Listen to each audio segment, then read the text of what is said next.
It's big, it's bad, it is Talladega. Round 9 of the Outlaws Sim Series takes to these high banks for 125 laps of racing action. High speed, close quarters, high intensity action is coming up next on Pit Stop TV. Good evening all, and welcome to the virtual Lincoln, Alabama. Ed Shearer is alongside myself on the call this evening, and Ed, we return to a super speedway for the first time in these NextGen cars since the season opener. That was a wild race with 4+ overtime attempts there. Tonight, can we expect more of the same, or maybe a more tamer race lies ahead? Yeah, Emerson, I definitely expect a little bit more of a tamer race. I think these drivers will definitely be a lot more patient tonight. As with Daytona in the beginning of the year, we definitely had a lot of cautions that led to, like you said, the big overtime and how that all shook out. But I think these drivers tonight would be a little bit more smarter. I've been seeing a lot of tandem pushing going on out there, so definitely we might see some, people that we've not seen together in a while get with some friends and see if they can make their way up to the pack. But I'm definitely looking forward to tonight's race. Absolutely, and once again, Ed Shearer won alongside me on the call this evening, and it's a great day for Talladega. The NASCAR officials on iRacing are here at Talladega this week, so these drivers have been able to get a lot of practice, firsthand on iRacing without having to go out of their way and buy their own sessions and get together with teammates. And there's a lot of hype. Real NASCAR is heading to Talladega this week. A lot of leagues are at Talladega this week. There's a lot of Dega going around this week. A lot of Dega buzz. Let's go ahead and get right into it. We can look at the track map tonight. And again, 33 degrees of banking. Some of the highest banking in all of NASCAR. Not the highest banking we're going to see this season. We do have a track with higher banking coming up later in the schedule, and we'll get to that in a moment. But 33 degrees of banking in turn 1, 32.5 degrees of banking in 3 and 4, and yes, it is 32.5. It is slightly less banked on 3 and 4's end of the speedway instead of 1 and 2, and then 16.5 degrees of banking in the tri-oval, the very tricky and treacherous tri-oval. A lot of bumps there on that bottom side. And I'm going to be honest, that's probably where most of the wrecks are going to happen tonight, is maybe either coming into or coming out of that tri-oval, Ed. But again, this big 2.66 mile super speedway used to be an Air Force base here in Lincoln, Alabama. What about it? Yeah, like you said, Emerson, definitely going to expect a lot of wrecks around the tri-oval, but I'm definitely going to want to keep our eye on the backstretch too. We're going to see a lot of moves be made around the backstretch, as a lot of people will definitely get their lines made up between going 3, 4 wide, even possibly sometimes 5 wide. You never know. Some people might try to get slipped down below the apron and possibly go to the back. I mean, we'll never know, but definitely going to be interesting to see how these cars handle tonight. I definitely think we'll definitely reach some high speed, so definitely a lot of concern to see if we're going to have some, sketchy pushing, possibly something happen with engines possibly blowing up depending on how the setups are tonight, but definitely going to be a high speed, exciting race tonight. Absolutely, and the reason really why for that is back when this track was opened back in 1969, Bill France dubbed this track as something that's going to be bigger, faster, badder than Daytona. And I think Bill France truly did succeed at that when it comes to here at the Talladega Superspeedway. And just a little fun fact there on the bottom left of your screen, also Bubba Wallace is the most recent winner here in the Cup cars here at the Talladega Superspeedway. And, we can see a lot of racing action. And again, Bubba Wallace was a first-time winner last time out. We very much can have a first-time winner tonight. We had a first-time winner last time we were at a super speedway as well, Ed. A lot of hype is in the air. And we can kind of go ahead and flick over to the point standings as well, because there was a little bit of skepticism tonight if point leader Max Service was going to make it into tonight's race. He is currently signed up for the session. He has not made it out to the track as we speak, but we are still awaiting to see if Max Service will at least put a qualifying lap down. He should still make the race. He might have to join a few laps late. He does have a prior commitment that he's currently attending to right now, but he has a 35-point gap over Jonathan Jennings. And actually, Jonathan Jennings has 2 wins right there, so that should be updated. Seth Berger there in third. He is 52 points back. Could not take advantage of Jonathan Jennings' absence last week to improve his spot in the points. Joseph Kazi had a pretty wild race last week. He'll be fourth in the point standings now coming into today's race, 63 points back. Jeremiah Stutzman in fifth, 76 points back. Greg Holt has now muscled his way into sixth in the points, 113 points back of point leader Max Service. Andrew Pratt still up in the top 10 there in 7th, 120 back. Jacob Reeves in 8th, 123 back. Kevin Thompson in 9th, 126 back. And Andrew St. Cure had a great run last week, won stage 2, and had a great top 5 finish last week. He's 143 back there in 10th. But Ed, on the second half of the page, we're going to see all of these drivers that are currently trying to work their way inside that top 16 cut line. You also have to factor in Zoltan Hertzeg. If he makes the required amount of starts this season, we'll take away a spot from there. Plus, we're still early in the season, Ed. These points are so tight, and we can just scrap this whole page potentially next week, as you know, this whole point standing sheet could flip upside down in a matter of one night tonight. Yeah, absolutely, Emerson. I agree with you 100%. I mean, I do not expect these points to look exactly the same as it do now. I expect them to be a lot of switching, a lot of movement after today. I mean, we got tied in 11th, Seth Fitzpatrick and James Gilliard at 145 points each. That's Scott Bailey behind them at 146. Doug Solms in the 67 and rounds out in 14th, while Adrian Schumacher, who has also met the minimum required, I believe, starts in 15th. Randall Barnett in the 63 and 16th. Brandon Bothwell in the 31 and 17th. And Adam Gardner in the 56 and 18th. Zoltan Hertzeg, who you mentioned, Emerson, who's made the minimum required starts, definitely having a pretty good week so far for him between the last week at Iowa and getting a win at Chicagoland a couple weeks ago in 19th.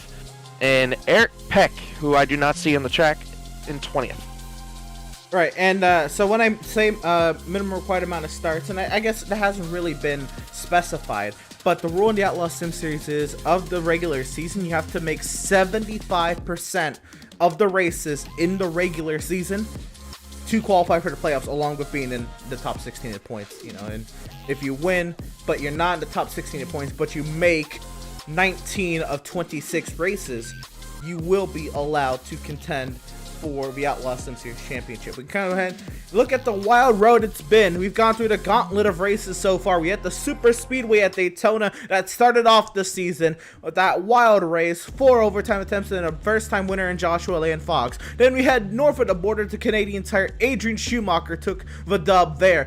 Then we head back all the way to the west side of North America. We go to Auto Club, and that was Jonathan Jennings' first career Outlaw Sim Series win. Back to the east, Nashville, Tennessee.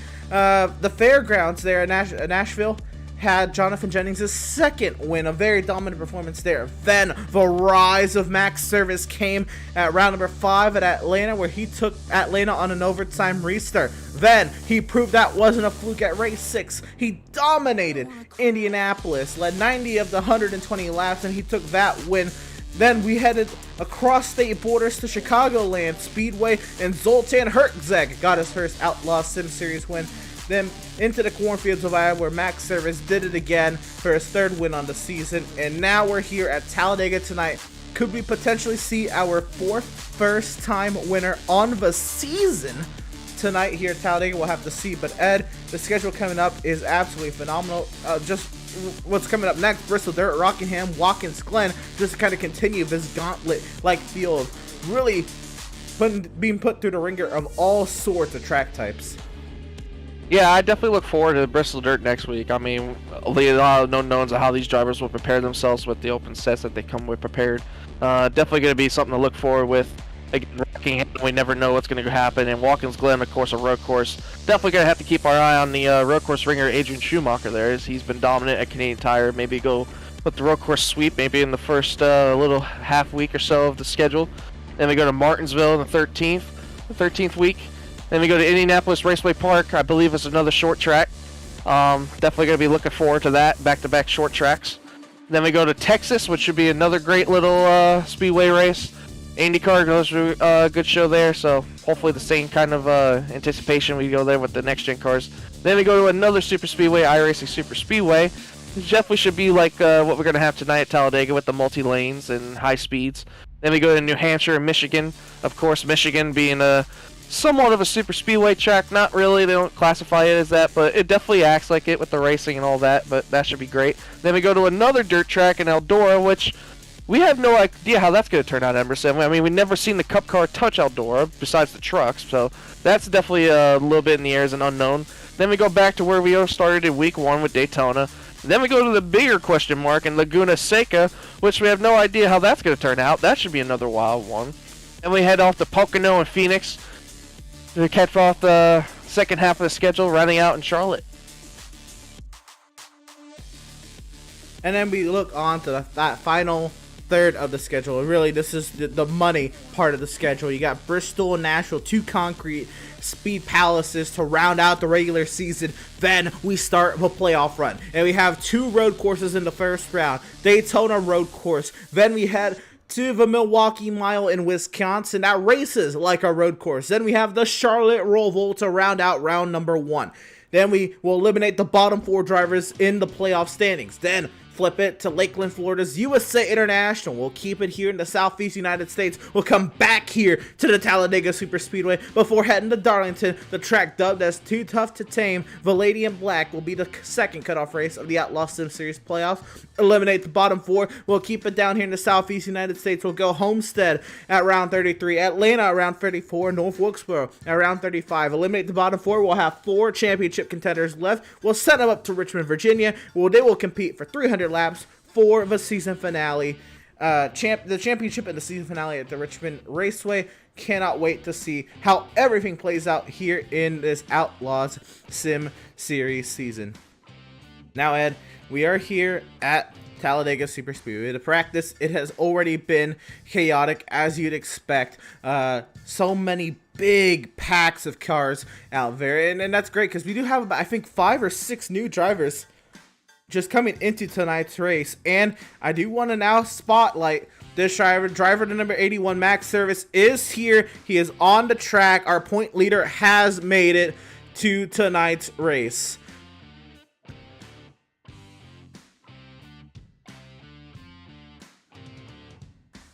Max Service looking to add on to his 3 wins already, the dominant season Max Service has put on so far this season. He has a little bit of work. I know his plate racing isn't all too needs some little brushing up. His qualified is great. It's going to be how well can he race at the front of his field. But I know that Max Service and the rest of Swift Racing have some hot rods underneath their cars tonight, Ed.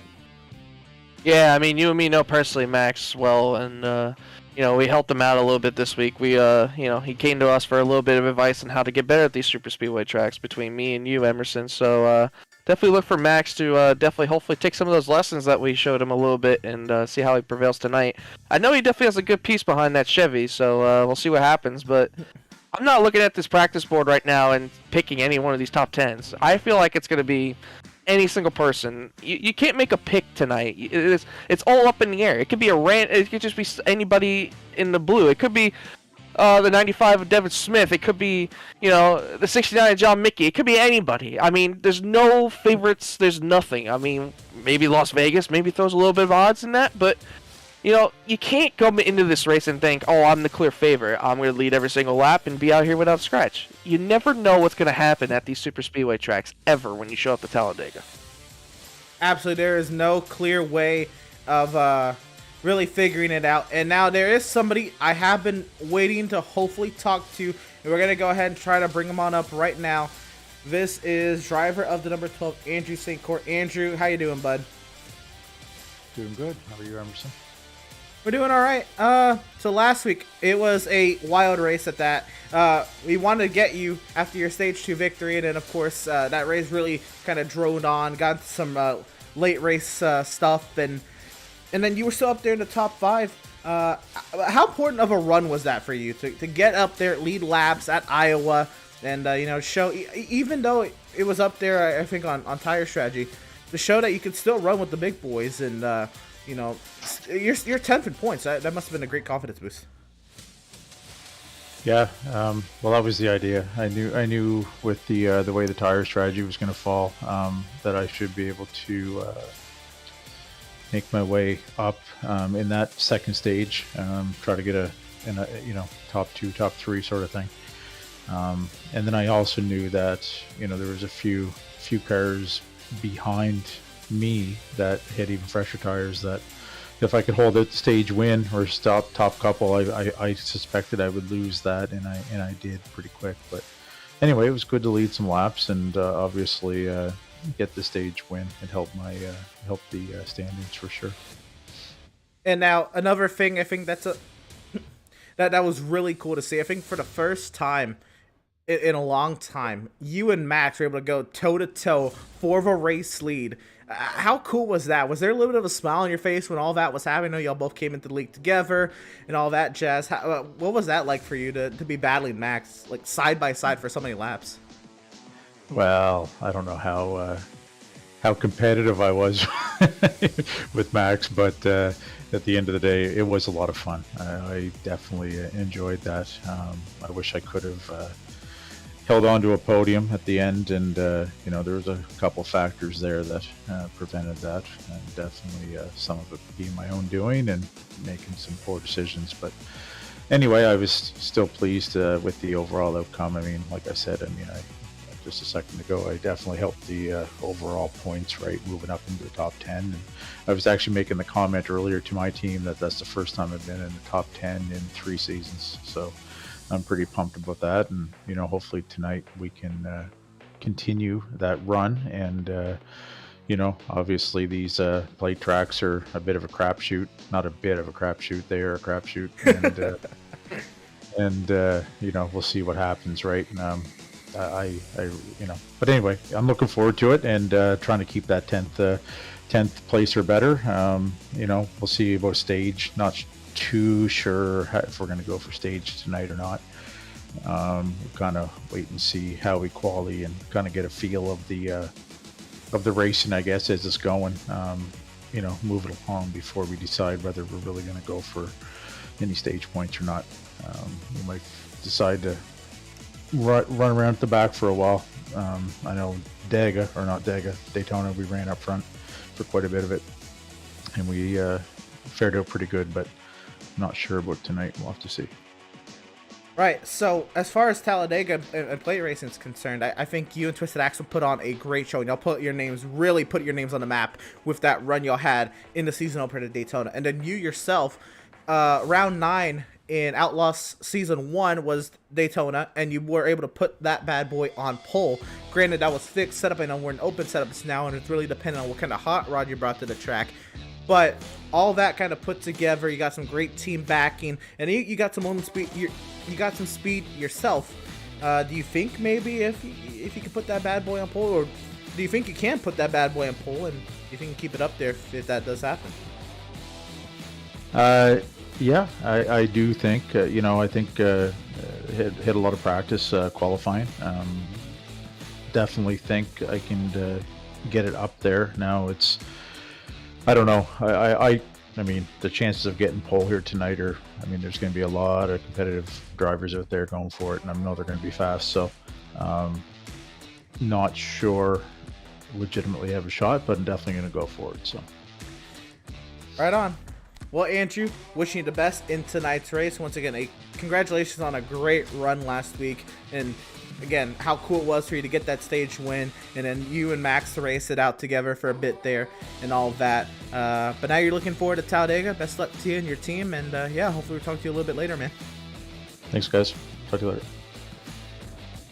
Driver of the number 12, Andrew St. Coeur. Currently 17th on the practice charts. But again, Ed, practice at a plate track, they mean nothing. Squat. They mean nothing.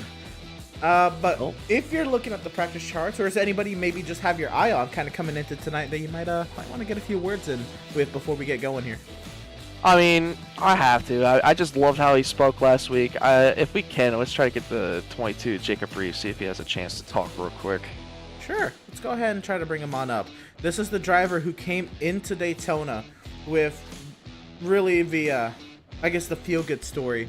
The kind of story that kind of made you pull for him because of the unfortunate circumstances with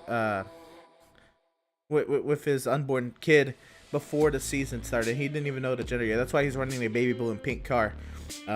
He brought a lot of speed to Daytona, and he's got a lot of confidence after Iowa. But we're going to go ahead and bring him on up. Driver number 22, Jacob Reeves. He's headed your way, Ed. Jacob, it's Ed and Emerson in the pit stop booth. You got a copy, buddy? Yes, sir, I do. All right, bud. I mean, you had the confidence booster last week at Iowa. You had such a great running. You were running about top 5 all that week. I just love the confidence you brought into that race. I mean, you just said it loud and clear. I mean, you thought you had one of the cars to beat. You definitely thought you could run up front all day. And how do you feel about your chances today, bud? With 39 cars in the race, it's gonna be a challenge. I really hope it's gonna be a long night instead of a short night. I think, I like our chances. EPI give us a real good setup this week. Michael Connie hooked us up real good, and I'm sitting P3 right now in practice, so I'm pretty excited about that, and I'm ready to get this bad boy going. Yeah, now I look at the point standings, and currently you're sitting 8th, about 120 so points back. In the back of your mind, are you trying to play for these stages, or are you trying to go all in for this race win and don't really give much about the stages tonight? Right now, I think I'm just going to kind of play it like I did Daytona. I know I kind of rode at the back and everything, just kind of let everything sort itself out. I might do that. I might go, forward. I hadn't really made my mind up yet, but I got about 3 minutes to figure it out, so I better hurry up. But, yeah, but I think, like I said, EPI made us some good stuff, and, like I said, I like our chances. We got a couple guys we're going to work with throughout the race. Derek Murchie and Larry McClellan, we're going to try to work with them, and, Hopefully, I'll be talking to you here in a couple hours, Victor Lane. That's what we're hoping for right now. Yeah, man. We're all pulling for you. That story with the unborn child and everything, the blue, and the reason why you're running the blue and the pink. It's just a touching story to all of us here in the booth and all the fans out there watching. And with EPI on your back with all the setups and stuff, I use EPI. I know Emerson used it a couple times. We all appreciate their setups and stuff, but definitely, I noticed you guys at Last Chance definitely have a lot of people up there up front, so hopefully you guys have the speed to keep it up there front tonight, and hopefully we'll be talking to you in Victory Lane, bud. Yeah, hopefully I'm going to have my two little angels in Victory Lane tonight. We would have been halfway in the process of having the twins. Actually, last Friday we would have been halfway. So, we're thinking about them. We think about them all the time, and I'm proud to run this car. And thank y'all for broadcasting and everything. And let's get this bad boy on the road. Absolutely, buddy. Good luck tonight. All right, thank y'all. And that was driver of the number 22, Jacob Reeves, and right. Again, very touching story, and you can't help but just root for him because of kind of like the trial and tribulations he's already been through just personally. Not to mention that he's been pretty. He's starting to make his way forward. He's up 8th in the points as a newcomer to the Outlaws Sim Series, and that's not easy. This is a very competitive series. When you have drivers like Zoltan Hertzeg and Seth Berger and Greg Holt and Joseph Kazi, this is a tough series, and to be up in 8th in the points, that does say a lot. And as practice is winding down to a close, who knows what can happen tonight. Granted, tonight is Talladega. I think Andrew St. Court put it best. We just don't know what's going to happen tonight, Ed. No, exactly. Like you said, Emerson. The thing that sticks out with me with Jacob, like you said, he's 8th in points. Consistency. You just got to be consistent throughout all these rounds that we've been going through. I know the schedule's going to get tougher as we're going through the weeks. We got Bristol Dirt next week, and then you got Rockingham and Watkins Glen. You just got a mixture of tracks coming up. You just got to be consistent. So I would definitely look at tonight as a possible positive booster for a lot of these people going forward. with the unknowns of how everything's going to be next week at Bristol Dirt. So definitely going to be interesting to see how we do tonight. I do want to say, as practice has just ticked over into qualifying, so we are now getting ready to figure out the starting lineup for tonight's race over the course of the next 10 minutes for Pratt, Tile, and Stone Polo Award qualifying. But I do want to say, if you're watching this on the Outlaws Sim Series page and you have not subscribed to the Pit Stop TV YouTube channel. Please go subscribe. We're about to hit 2,000 subscribers on that YouTube channel. That'll be a big feat for us. So if you like what we're doing here for the Outlaws Sim Series with these the broadcasts here the past couple seasons, please go subscribe to the Pit Stop TV YouTube channel. Or if you're just watching on Pit Stop TV and you haven't subscribed, go subscribe. We're about to hit 2,000 subscribers, and again, that'd be huge for us. So go ahead and turn that red button gray.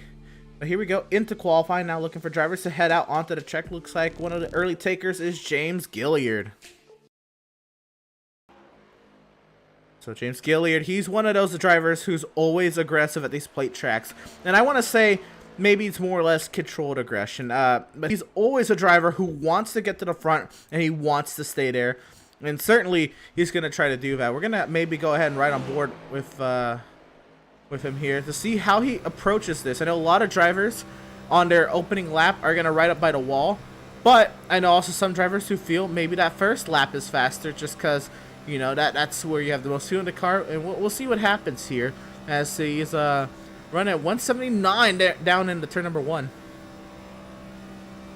Yeah, what I'm noticing different, Emerson, is look what gear he's in. He's in 5th gear. I mean, we know from the fixed setups here, I mean, you just usually just stick it in 4th gear and just ride around the whole time. But the way these setups are, I mean, maybe some of the shifting points are a little bit different in these cars for these gentlemen. So it's like you never know. I mean, maybe they'll be in 5th gear the whole way around, maybe in 4th gear. But I definitely look at James to be up there. I mean, he's part of that whole B&G Motorsports crew, and they pretty much had a lot of their cars in the top 10 in practice. So definitely brought a lot of speed in their cars this week.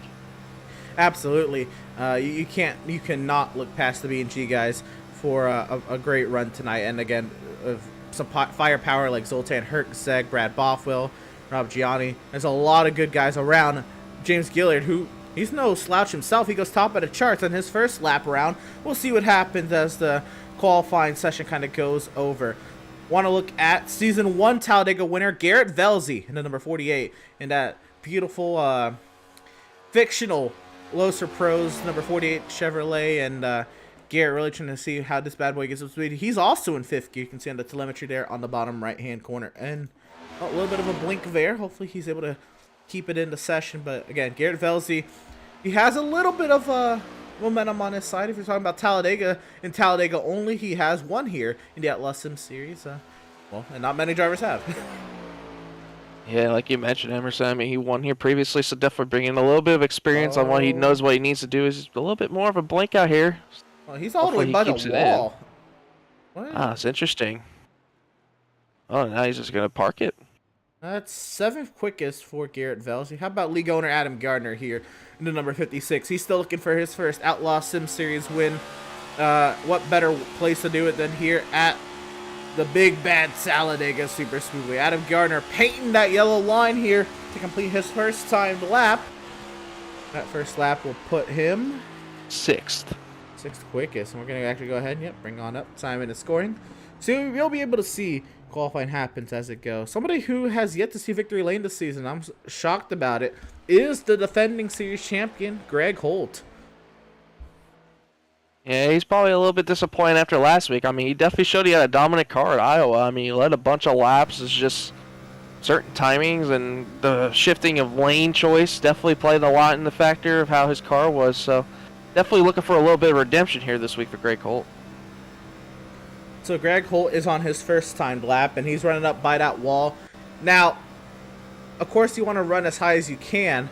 That's the thought process, but iRacing recently has added an update, especially in the corners.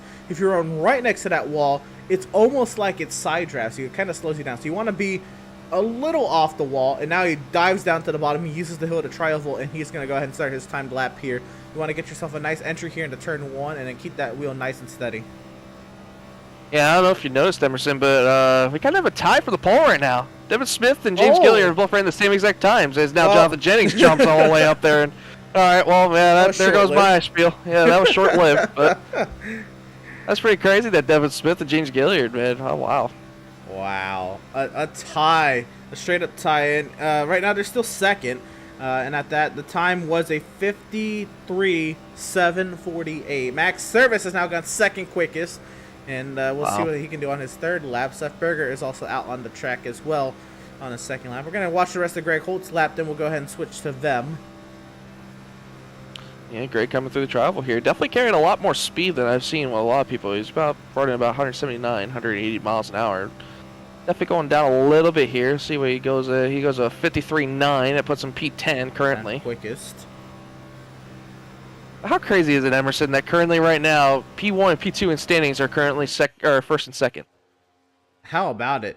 Let's go ahead. Actually, Max Service has just finished this lap, so we'll keep watching Brad Bothwell here, a driver who really won the most poles last season. Still has yet to really put that green number 31 machine on the pole this season. So Brad Bothwell now on his first timed lap, looking to see if he can change that.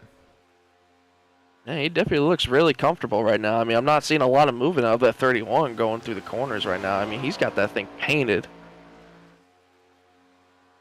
That car does look planted right there in the middle of that inside line.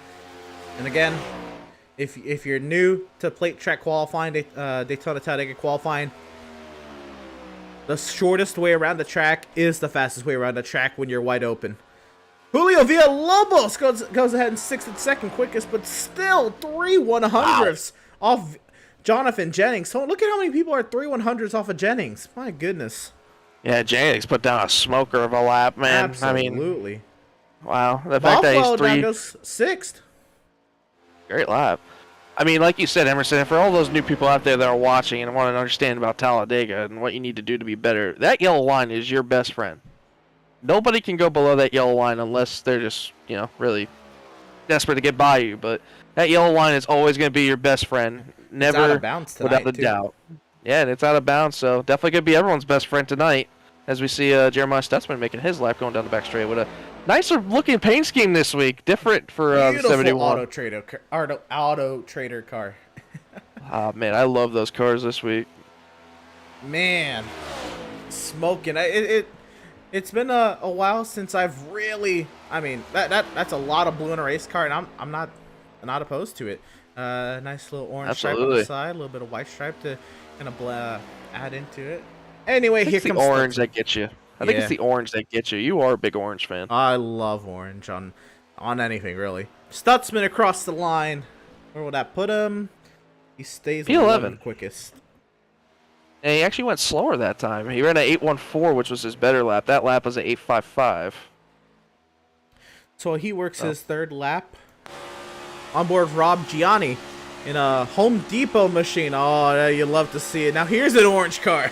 Oh, my man right here. This was my hero growing up, if nobody knows. I was a huge Tony Stewart fan, so definitely pretty cool to see the Tony Stewart scheme out here at Talladega. Good line, Rob Gianni. I believe that's that's gonna be his one lap, and Gianni puts it 16th. 16th. Looks like nobody else is really out on the track trying to change their time. We still have Scott Bailey out here, I guess. He just crossed the line right there to finish his 4th lap. Garrett Velzy just pulled off the track. Jacob Reeves is coming up to finish his third timed lap. Good line. Jacob Reeves trying to improve from 15th. 13th. Better improvement. And looks like that is going to do it for qualifying. Nobody else is out on the track. And what that does mean is nobody's looking to rival Jonathan Jennings at the top of the timing sheet. That means Jonathan Jennings is the Pratt, Tile, and Stone Pole Award winner here for the Outlaws Sim Series round number 9 from Talladega Super Speedway here this NextGen Cup Series season. Congratulations to Jonathan Jennings on the Pratt, Tile, and Stone Pole Award. Serving Central Vermont since 2005, Pratt, Tile, and Stone. Man, what a way to come back. Yep. Yeah, he missed last week. You're right. He lost the point lead. He's 35 points back of Max Service. Max is going to be right behind him, though, on the start. This is going to be an intriguing start. Yeah, and what I've noticed from this starting grid so far, Emerson, just about over half the cars that did not qualify. So definitely a lot of people I might be playing the strategy game of just not wanting to qualify up front, possibly just want to ride around the back. So definitely going to be interesting to see how the beginning of this race starts. Certainly. And we now await the drivers to go ahead and grid up. We're going to go through our starting lineup while we do that. Row number 1, it's going to be the 91 of Jonathan Jennings. And 2 is outside. It'll be the 45 of Julio Villalobos. Row number 2, it'll be the 81 of Max Service. The 95 of Devin Smith. Row number 3, it'll be the 33 of James Gilly. The 31 of Brad Bothwell. Row number 4, it'll be the 82 of Adrian Schumacher. The 77 of Seth Berger. And in row number 5, it'll be Matthew Setzer and Jesse Adams, Ed. Yeah, row 6, we got the 71 of Jeremiah Stutzman with the 24, Jason Miz. Row 7, we got Jacob Reeves along with Joseph Causey, who's definitely going to be a Super Speedway favorite. Row 8, Joshua Land Fox alongside with Robert Gianni. Row number 9, we got Greg Holt, Joseph Frog. In row 10, we got Scott Bailey and Adam Gardner. Row number 11, it'll be a new driver in the 83 of Byron Shaw. To his outside will be the 48 of Garrett Velzy. Row 12, it'll be 2 new drivers, Marty Phillips and Nicholas Shelton. Row 13, it'll be the 39 of Zoltan Hertzeg, the 44 of David Molnix. Row 14, it'll be the 84 of Derek McMurtry, and the 12 of Andrew St. Coeur. And in row number 15, it'll be the 14 of Nathan Aldrich, the 69 of John Mickey, Ed. Yeah, in row 16, we got Seth Fitzpatrick and Larry McClellan. I'm sorry if I butchered your name, but yeah, a little hard with all the new names out here. And then row 17, we got Eric Peck along with Randall Barnett. Row 18, Andrew Pratt and Matt Rogers, another newcomer, I believe, to the series. Row 19, we got Kevin Thompson and Andrew Schroeder. And then row 20, last row, we got Mike Petrin and Doug Solms. How about a 40-car grid for the Outlaws Sim Series field here at the Talladega Super Speedway? My computer is not hyped about a 40-car grid, but I sure am. This should be a fun one tonight. And there is the iRacing.com pace car rolling off the grid. While we do that, we still have time to take a look at the weather conditions. And it is a hot track. Air temp nearly 80 degrees Fahrenheit. It's partially cloudy, but 123 degrees of track temp with winds only 8.5 miles an hour out of the east. Ed, how does a hot racing surface factor into a super speedway race? Yeah, she provides some hot racing, but low-key, it's kind of hot out there. I had to open the window. It's kind of hot in here. The hot track will definitely it'll make these drivers kind of feel a little bit. You can't make the darting moves with as much confidence on a hot racetrack as I guess you would with a cooler racetrack. But I guess nonetheless, you're going to see drivers make those kind of darting moves as we have a 40-car grid for 125 laps. And that being said, it's 125 laps tonight. We have 2 stages where the top 10 in the running order will be awarded stage points at the completion of lap 25 and 57 tonight. And there will be no caution coming out for those stages. The session state will remain the same at those stages, and stage points will be awarded no matter what the session state is. But again, top 10 will receive stage points at the completion of lap 25 and 57. And that is, again, before the first and the second pit stop of the day, should we go green. Yeah, well, I've noticed it so far. Jonathan Jennings has a new paint scheme this week.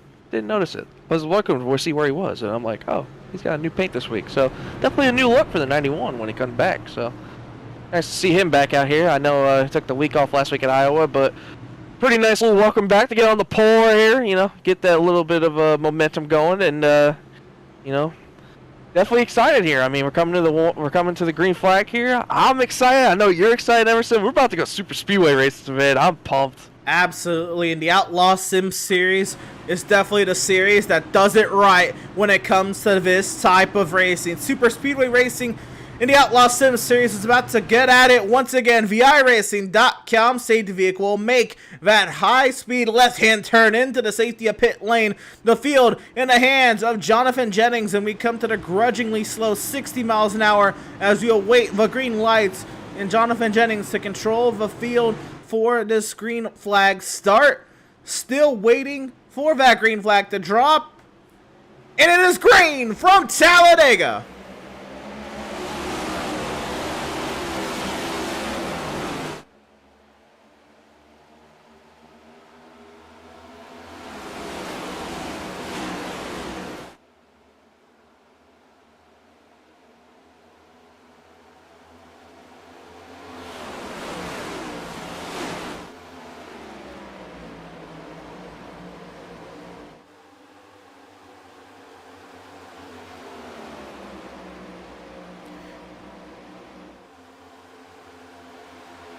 You already saw Jacob Reeves take to the apron on the back straightaway. He decided to drop back. Out in front, it is currently the top 6 who have singled it out. Adrian Schumacher, the first driver, double wide with Jesse Adams there in 7th.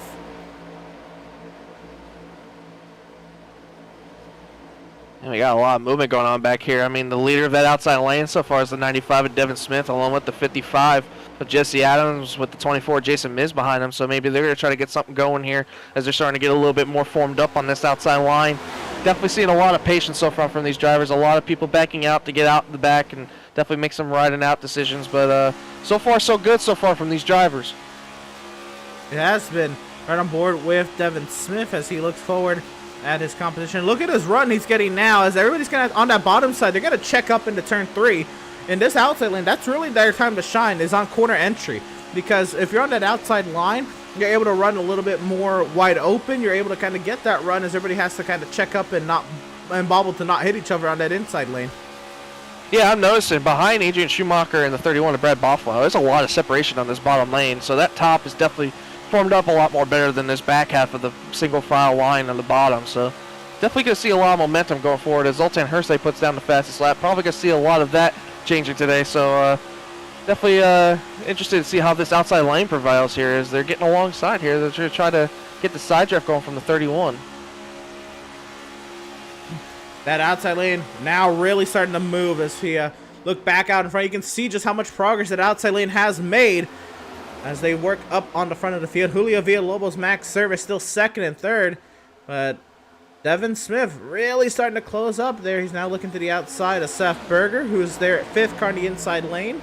Then James Gilliard there, 4th car on the inside lane. He's next up in line for Devin Smith to kind of go ahead and take his pickings as he tries to claw his way forward. So far, still Jonathan Jennings at front.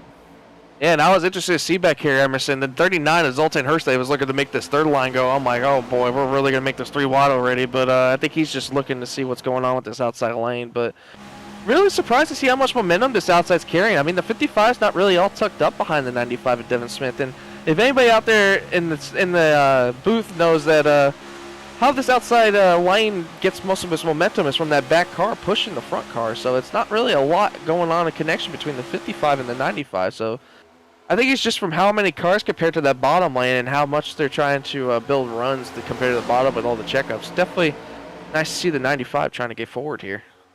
And you're also noticing, and we'll try to get a look at it here, what they're doing up there is Devin Smith, he's leading. He pulls it down a little bit on the straightaways, then he opens it up a little bit as they come off the corner and all that. And that's him trying to game the side draft to the advantage of his line. He's trying to slow down that inside line to the point where they can then pull up right here and get that run down the straightaway, and then he'll try to work his way back down to that inside line to try to start side drafting Seth Berger once again.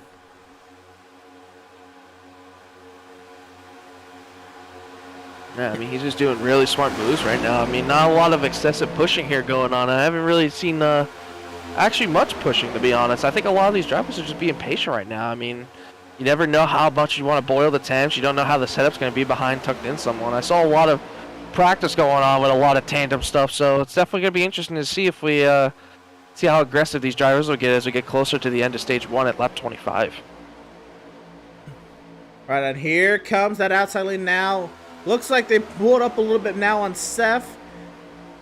Not really getting anything going, but again, like you said, nobody's really pushing. It's just everybody kind of keeping their proximity to the car in front. That outside lane, you know what does have what is up on that outside lane? There is a 4-car group there from Performance Sim Sport of Jason Miz, Joseph Causey, Greg Holt, and Garrett Velzy, all up there. And then Devin Smith and Jesse Adams up there. They are kind of, I guess, part of the Swift Racing camp tonight. And not surprising to see a lot of team formations going on here. I mean, we all know the super speedways. Look at this run! Where the teams come in. My gosh, look at the run that 95 just built up. Definitely goes down to go get the side draft from Max Service there, but I don't know if he's going to have anywhere else to go with it. But they're definitely coming in a hurry. Here they come, and now we get to look on board with the 55 of Jesse Adams to see how well he's able to really get things moving here. If I'm him right now, we got to push it a little bit more. I mean, we built up that kind of run. Time to go.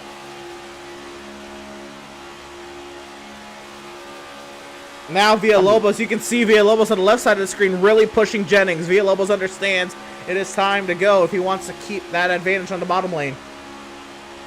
Yeah, also got to be patient and worry about those temps. You got to keep your eye on that water temp and oil temp. Make sure you're not exceeding your pushes. Make sure you're not too tucked up underneath that car. Make sure you're giving yourself a little bit of air. As you see 95 going down again to get the side draft from the 81 of Max Service and the 33 James Gilliard. I'm absolutely loving what I'm seeing from this outside line so far. If I'm somebody that's wants to go in a hurry somewhere on that bottom lane, I'm jumping up top now. The 95 of Devin Smith is making sure this line's going, but as soon as I say that, it looks like they're starting to lose a little bit of momentum as the 33 is now clear, and also they're side by side with the 77 of Seth Berger. Well, you know what's been happening? It is the intensity is picked up. Max has gotten to the rear end of Villalobos, and now Max wants to jump up. He doesn't jump up there, but he thought about it. You could see in the movement of his car, he wanted to jump in front of Devin Smith, and but Villalobos is right there on the rear end pushing Jonathan Jennings, keeping that line moving forward, and it really shows in the intensity. It's only lap 8, but the drivers getting closer and closer to one another on that line really shows the intensity kind of pick up there. And that's how that line was able to kind of gain their advantage, while the outside lane hasn't really changed anything. They're just maintaining what they had. Yeah, they're picking up more cars a little bit. The 37 of Joseph Fogg has jumped up there now with Nathan Aldridge. Zoltan Herzeg's been peeking back and forth, running that bottom and top line along with his teammate in the 34 of Robert Gianni. So definitely a lot of mind games going on right now. Not knowing which line everybody wants to run, but I mean, Zoltan Herzeg's in the hot seat right now with all the line he's got right now. He could just decide if he wants to ride the bottom and stay patient, or if he wants to jump up top and possibly go with them to the front. So I'm loving what I'm seeing so far out of the racing so far. These guys are doing a fantastic right now. I do want to shift focus a little bit, maybe check in on the second group of cars that's kind of formed up back here. This is Eric Peck leading this group of cars. We got about 12 cars back here in this pack, and you see this a lot, especially in long league races at plate tracks. Drivers will kind of, throw their hands up like, you know what, we're not going to go for it right away. We're just kind of going to do our thing. Let maybe some drivers kind of weed themselves out early in the going, and we'll get up there, later when it matters. And this is a hefty group of cars. They're able to stay together. Even if this race goes green to the end, there's a lot of cars. They could make some hay a little later, but they're already 4 seconds back off the lead pack, and they can't fall too much further back before it starts to become a little bit of a too tall of a task to regain that lead pack. Yeah, a lot of contenders back here too. I mean, the 22 who we talked to pre-race, Jacob Reeves was back here. We got the 67 to Doug Solons back here, but not to point any bubbles right now, Emerson. The 95 is caught side by side with the 45 of Villalobos and Jonathan Jennings, so we might have a battle here going on as the pushing is getting a little bit more serious up here. Certainly, we'll find our way back up to the front. We'll find Julio Villalobos having to really fight hard there with Devin Smith in the outside lane, trying to make something happen there. Now there's a lot of cars up there. Aldrich is joined, and one other car is joined up back there, trying to see who that is. I believe maybe the 83 of Shaw there. Really making some hay on that outside as well. And here they come. Devin Smith, the power run around the outside. He is cleared to the point. Is he going to clear down and leave his teammate right behind him that pushed him up there, though? Is he going to try to get him clear? Or do they even want to give up that potential line to the entirety of Performance Sim Sport really up there? Oh, if I'm them, I'm staying up there. I mean, they got the momentum right now. They've been able to maintain it. I mean, they're gaining more and more cars as this goes on, and now the 45 of Villalobos is going to get all tuckered up all the back of Jonathan Jennings, give him a shot going down in the turn 2. Definitely going to give him more of a shot here going down the back straight. You see him. He's packed all up underneath that 91.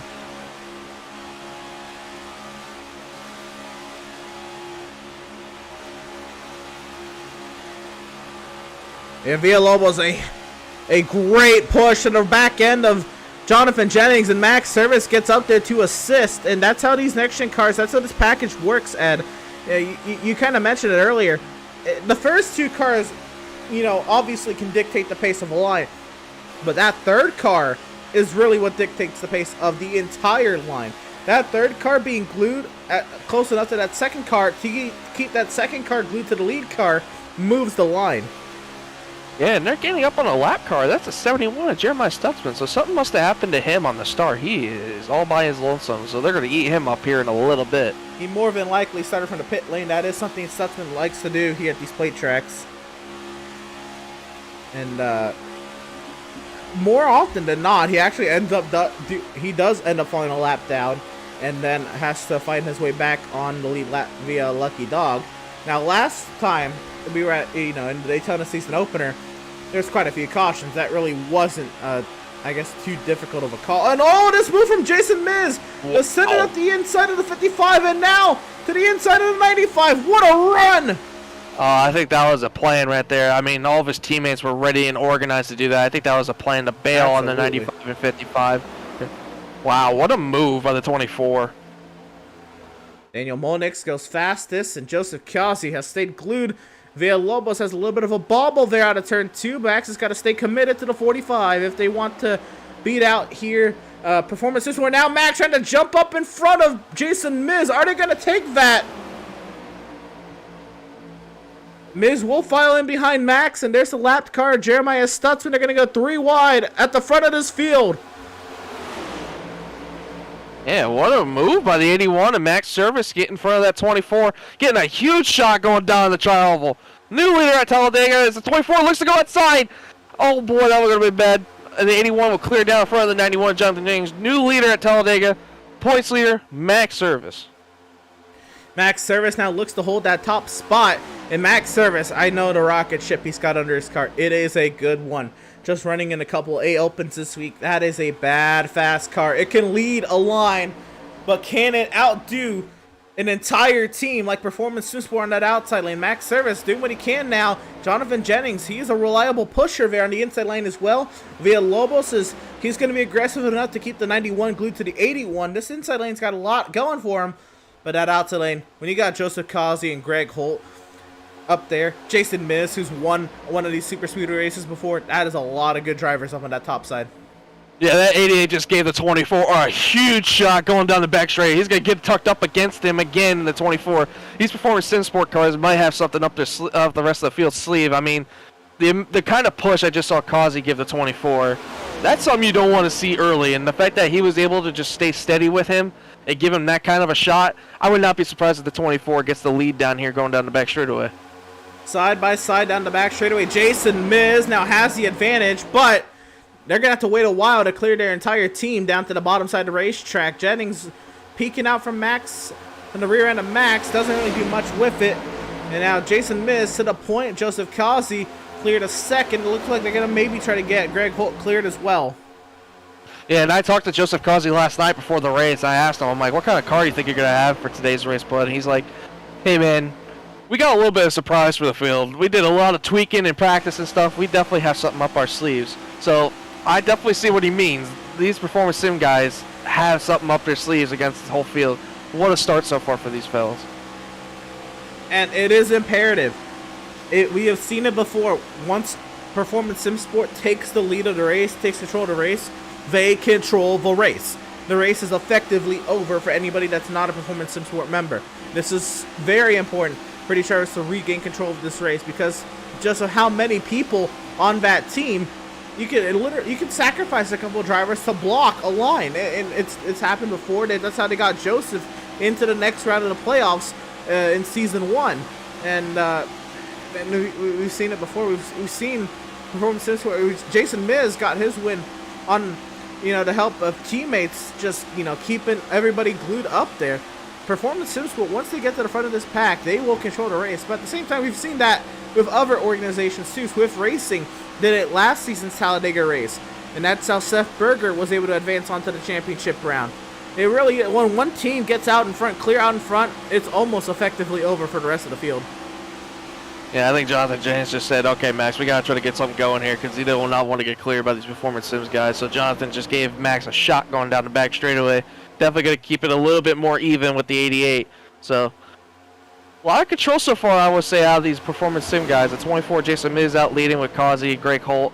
But that bottom lane is coming. But the outside lane's more formed up, I believe, than that bottom. So definitely would not be surprised to see this outside lane prevail. And again, Kazi wants to clear down, but they don't have Greg Holt with him yet. so they have to continue to ride that outside. I can see just how antsy Joseph is to get to the bottom side of the racetrack. Well, they might get it here. Greg is about there. Now what Yeah. will happen is they'll have Max Evans gets turned around.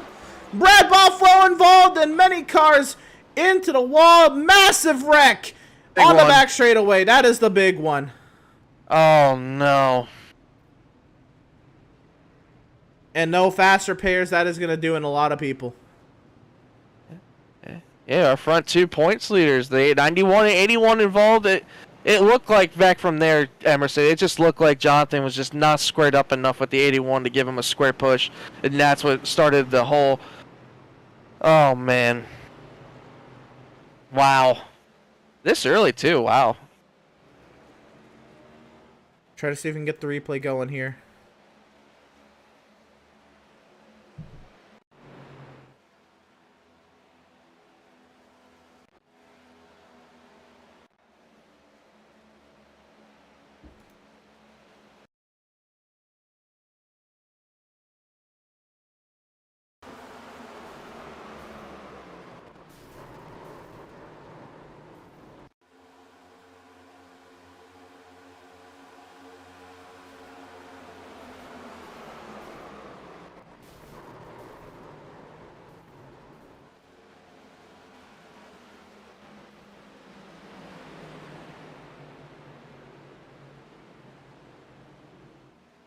Really try to get this queued up for everyone here.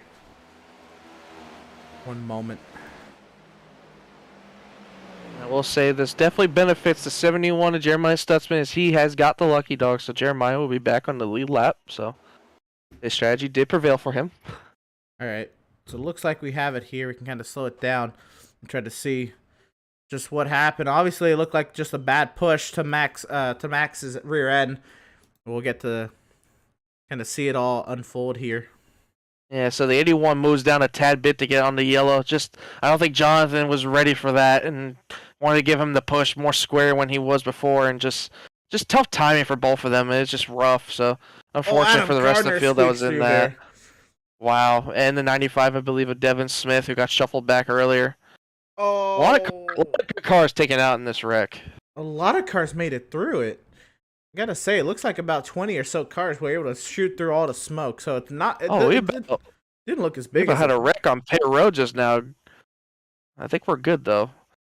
Looked like Villalobos was trying to get into his box, and Greg Holt came out, and they about made some contact. I don't think either car has a decent amount of damage, so. And race control has deemed that to be on the 91 and 81 caution car, of course. That makes the most sense. So, definitely unfortunate there for a lot of good cars. I believe, I want to say, so far Joseph Fogg and Joshua Landfox look like they got the big extent of that I can see, because they are still on pit road taking repairs, as we're seeing another replay here. See, as we see that 81 just moves down just a tad bit. The 91 wasn't as square, so that's what gave him a shot going the opposite way. Fortunately, collects the 31 of Brad Bothwell, and the rest of the field just nowhere to go.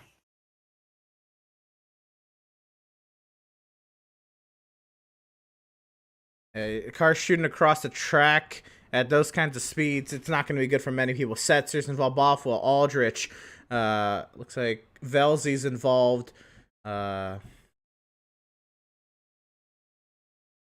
lot of cars ended up in an incident back there. It's Gilliard involved, another driver who was looking to have a good run. Looks like Andrew Pratt has to run into the back of that car back there. So many cars in that incident. Yeah, a lot of good cars. It's unfortunate. I mean, I'm still looking at who's on pit road still taking repairs. I mean, you got a whole bunch. I mean, 31 of Brad Bothwell, 75 Andrew Pratt, 48 of Garrett Velzy is back on pit road. Villalobos is still in his box, but Matthew Setzer, James Gilliard, Max Service, Andrew St. Cor. A lot of good cars taken out in that wreck right there. I believe we just came to the choose cone, if I'm correct or not. There's no choose on a plate race, so it will not be choosing lines. But we are gonna. I didn't know that. That's the real NASCAR rule as well. No shoes on dirt or plate races or road courses. True. Very true. Well, we are going to have to step aside here and go ahead and reset as there's an issue with iRacing going on. We get back as quickly as we can.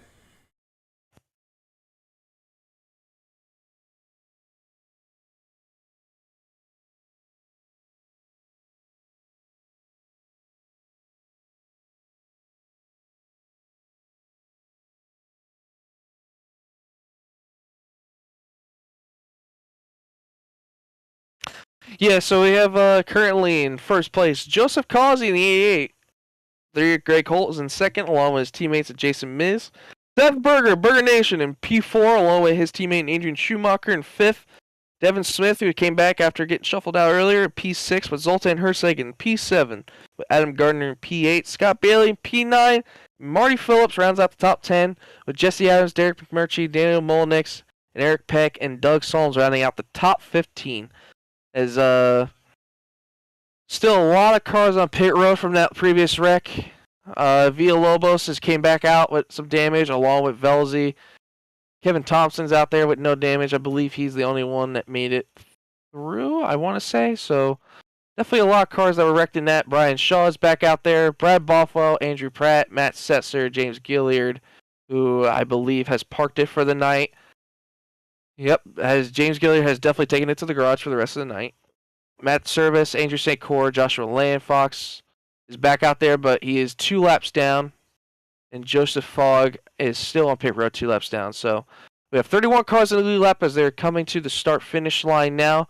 Pace car is taking his safety into pit road as these cars are getting ready to come to the green flag with Joseph Causey leading them on the outside lane, which is interesting on this start. So definitely might be some team gains here as he's going to try to probably clear himself down in the bottom lane of his teammates at Greg Holt and Jason Miz.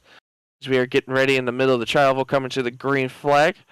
Barney the flagman is waiting and the green flag is out. Joseph Causey is rolling. Definitely a great start from the 88 as he is waiting to cross the start-finish line now. Seth Berger now rounds out into P2. He has cleared down to split himself in front of these Performance Sim guys. So definitely a great restart for the 77 of Seth Berger, who's in second place, along with Greg Holt, Jason Miz, and P4.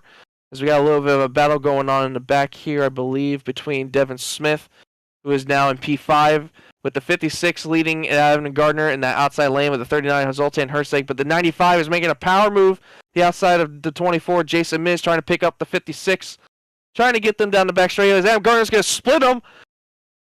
Zoltan Herseg's going to stay behind Devin Smith, but move Adam Gardner up to P5 with Adrian Schumacher falling in behind him.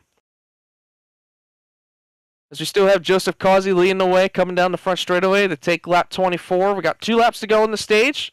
Zoltan Herseg giving the 95 of Devin Smith a huge shove going down the tri-oval right now currently. Man, it's so tandem drafting going on here. I love to see it. I mean, Zoltan is all over the 95. He's shoving him past Seth Berger right now. They're going all the way to the front right now currently with this tandem drafting. The 39 is absolutely shoving Devin Smith down the back straightaway. Seth is now going to get tagged up at the 88, going to give him a huge shot going down, but the 95 and 39 are just too attached right now as they're going down the back straightaway. Devin Smith is going to have the nose on Joseph Causey right now to take the lead. But here comes the 99, I believe. Yes, that's the 99 of Marty Phillips, who's coming in behind Zoltan on this outside line, along with the 84 of Derek McMurtry, the 11 of Scott Bailey, and the 55 of Jesse Adams. Coming to the white flag of the stage, Devin Smith is going to take the lead right now currently with Zoltan Herseg pushing him. Joseph Causey and Seth Berger still on the inside. Zoltan's going to try to make the move to go underneath the 95 of Devin Smith. Not going to be clear enough, so he's going to fall in back behind him and just shove him down the back straightaway here. As we're coming down to the last lap of the stage, going into turn 2, Zoltan Herseg is definitely shoving Devin Smith out further now as they are both clear with the 99. And the 84 might get cleared as Zoltan makes the power move to the inside of the 95 of Devin Smith with no help though, as the 99 is going to fall in behind. Zoltan going to leave out the 95 to dry. So it looks like it's going to be a drag race coming back to the start-finish line for the stage here. As we all know, the start-finish line is way past the front straightaway, so it's going to be a little bit wild for the start-finish line. But right now, Zoltan Herseg is in control of this lead. Devin Smith is going to have the help from the 11, but I don't know if it's going to be too little too late. Coming down the front of the tri-oval, it looks like Zoltan Hergze is going to take the stage win. Along with the 99 of Marty Phillips and Devin Smith in P3. I believe McMurtry might have got Scott Bailey for 4th, and Scott might have got 5th. Causey and Seth Berger are still lying on the bottom behind McMurtry, so for all you Burger Nation fans out there, Seth Berger is still back there. He's just riding it out right now, seeing what's going on. But Zoltan Hergze is the leader now at Talladega.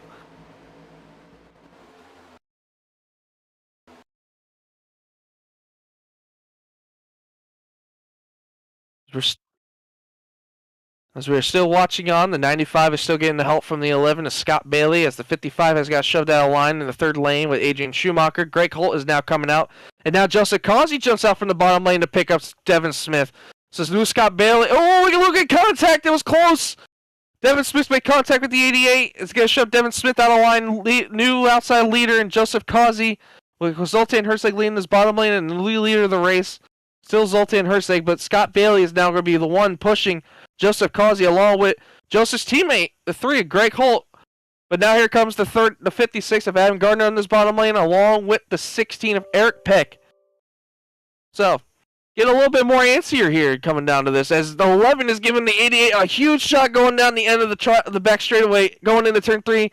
The 88's going to have a run coming up here, but Scott Bailey has jumped down to the bottom lane, now looking, he was going to think about coming back up, but looks like the 3 now is going to fall in line behind his teammate of the 88. But it's going to be a little bit before they have help. So move Scott Bailey into P3. Along with the 99, who's in 2nd of Marty Phillips. And Zoltan Hergze is going to lead another lap. So right now, majority is on the bottom right now. Joseph Causey and Greg Holt leading the outside lane. But Zoltan Hergze, Marty Phillips, Scott Bailey, and Derek McMurtry leading his bottom lane. As we go down to turn 2. We are now 28 laps into this race. What about a little bit under 100 laps to go?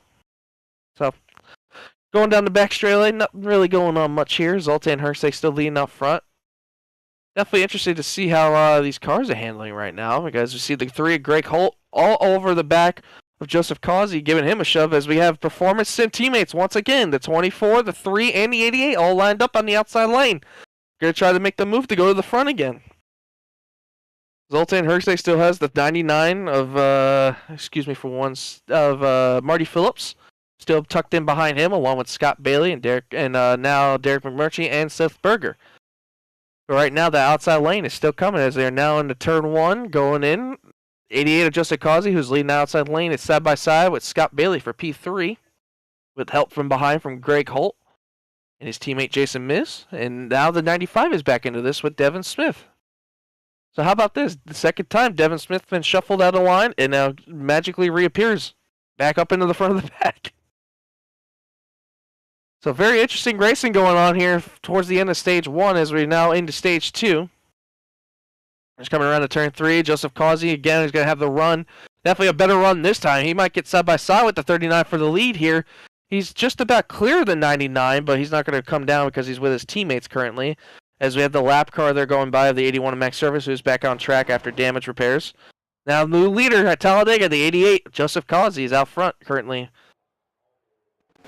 That whole Performance Sim team is out front right now currently. The 3, the 24, all behind the 88, Joseph Causey, but they are not cleared down to the bottom lane, as they are all tucked up top right now. Zoltan Hergze is still leading this bottom lane, along with Marty Phillips and Scott Bailey and Derek McMurtry. But this outside lane is getting more and more cars as we go, as Greg Holt and all the performance guys just got cleared just now, moved down to the bottom lane and cleared himself to the bottom. So now the top 3 all Performance Sim cars, Jason Miz, Greg Holt, and Joseph Causey. So now the lead car in the outside lane is Zoltan Hergze. Throws a mean block on Devin Smith, who's going to get a shove going down the tri-oval here. Who now leaves the outside lane is Zoltan Hergze and Devin Smith. And it looks like the 34, Robert Gianni got shuffled back a little bit there as he was trying to get back in there. But we have a new driver up here in the mix, a 38, Nicholas Shelton, who I believe is teammates with Zoltan Hergze. So definitely a little bit of team games going on here, as Devin Smith looks like he's going to try to give the 39 shove here. Oh, he gets a little bit on the corner there. That would have been a bad shove. That would have definitely caused another wreck right there. But that bottom lane is not really lined up as much. So if that 95 gets tucked in with that 39, it might be able to get him going here, hopefully. So we'll see how that happens. But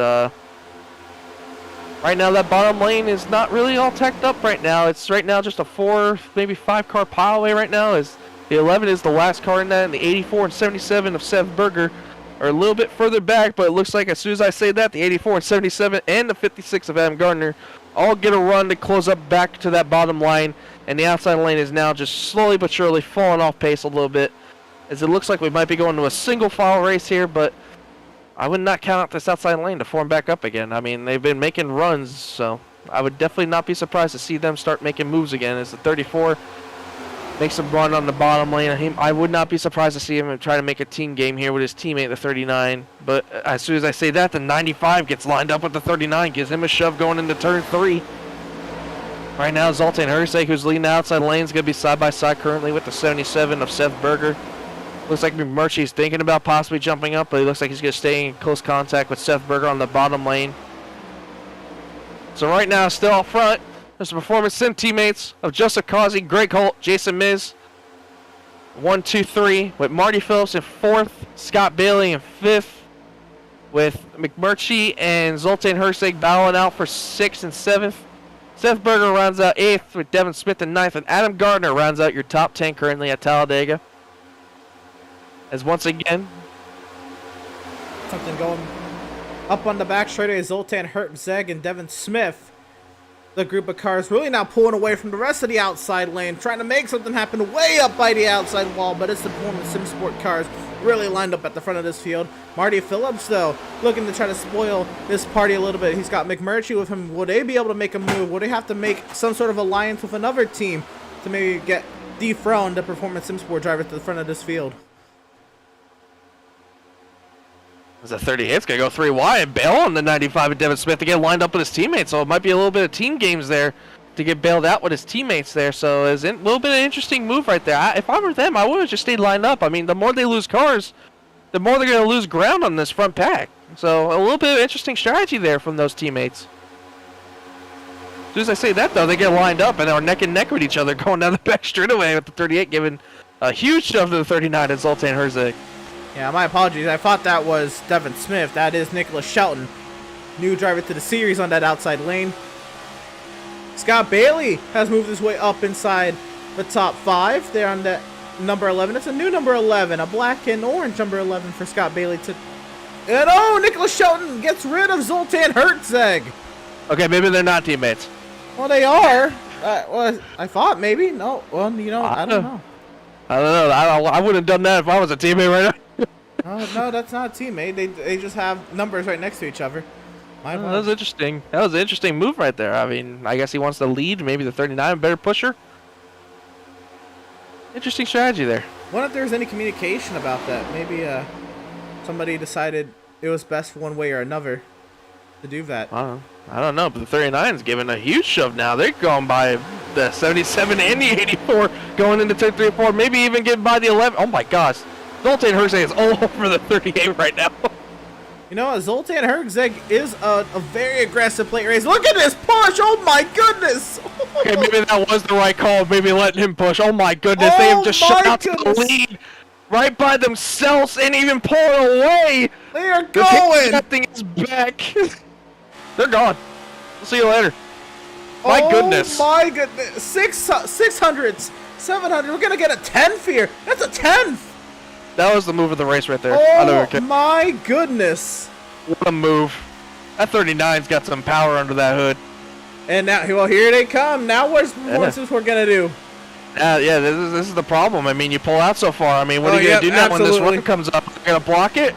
Nope, they're just going to let Joseph Causey go for it. It's all that coming. Now, what's the rest of the field do, though? Is everyone else going to fall in line behind the 39? It looks like it. It looks like it's just a Sim Performance guys that are just going to jump up top and stay around. Nope, Seth Berger's going to try to join up there.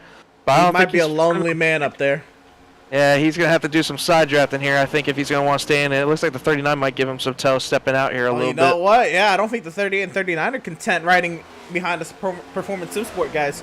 And you know what, though? That wreck took out a lot of Performance Sim Sport guys. Performance Sim Sport, they're going to lead this race, right? But they're not going to control it the way they normally do.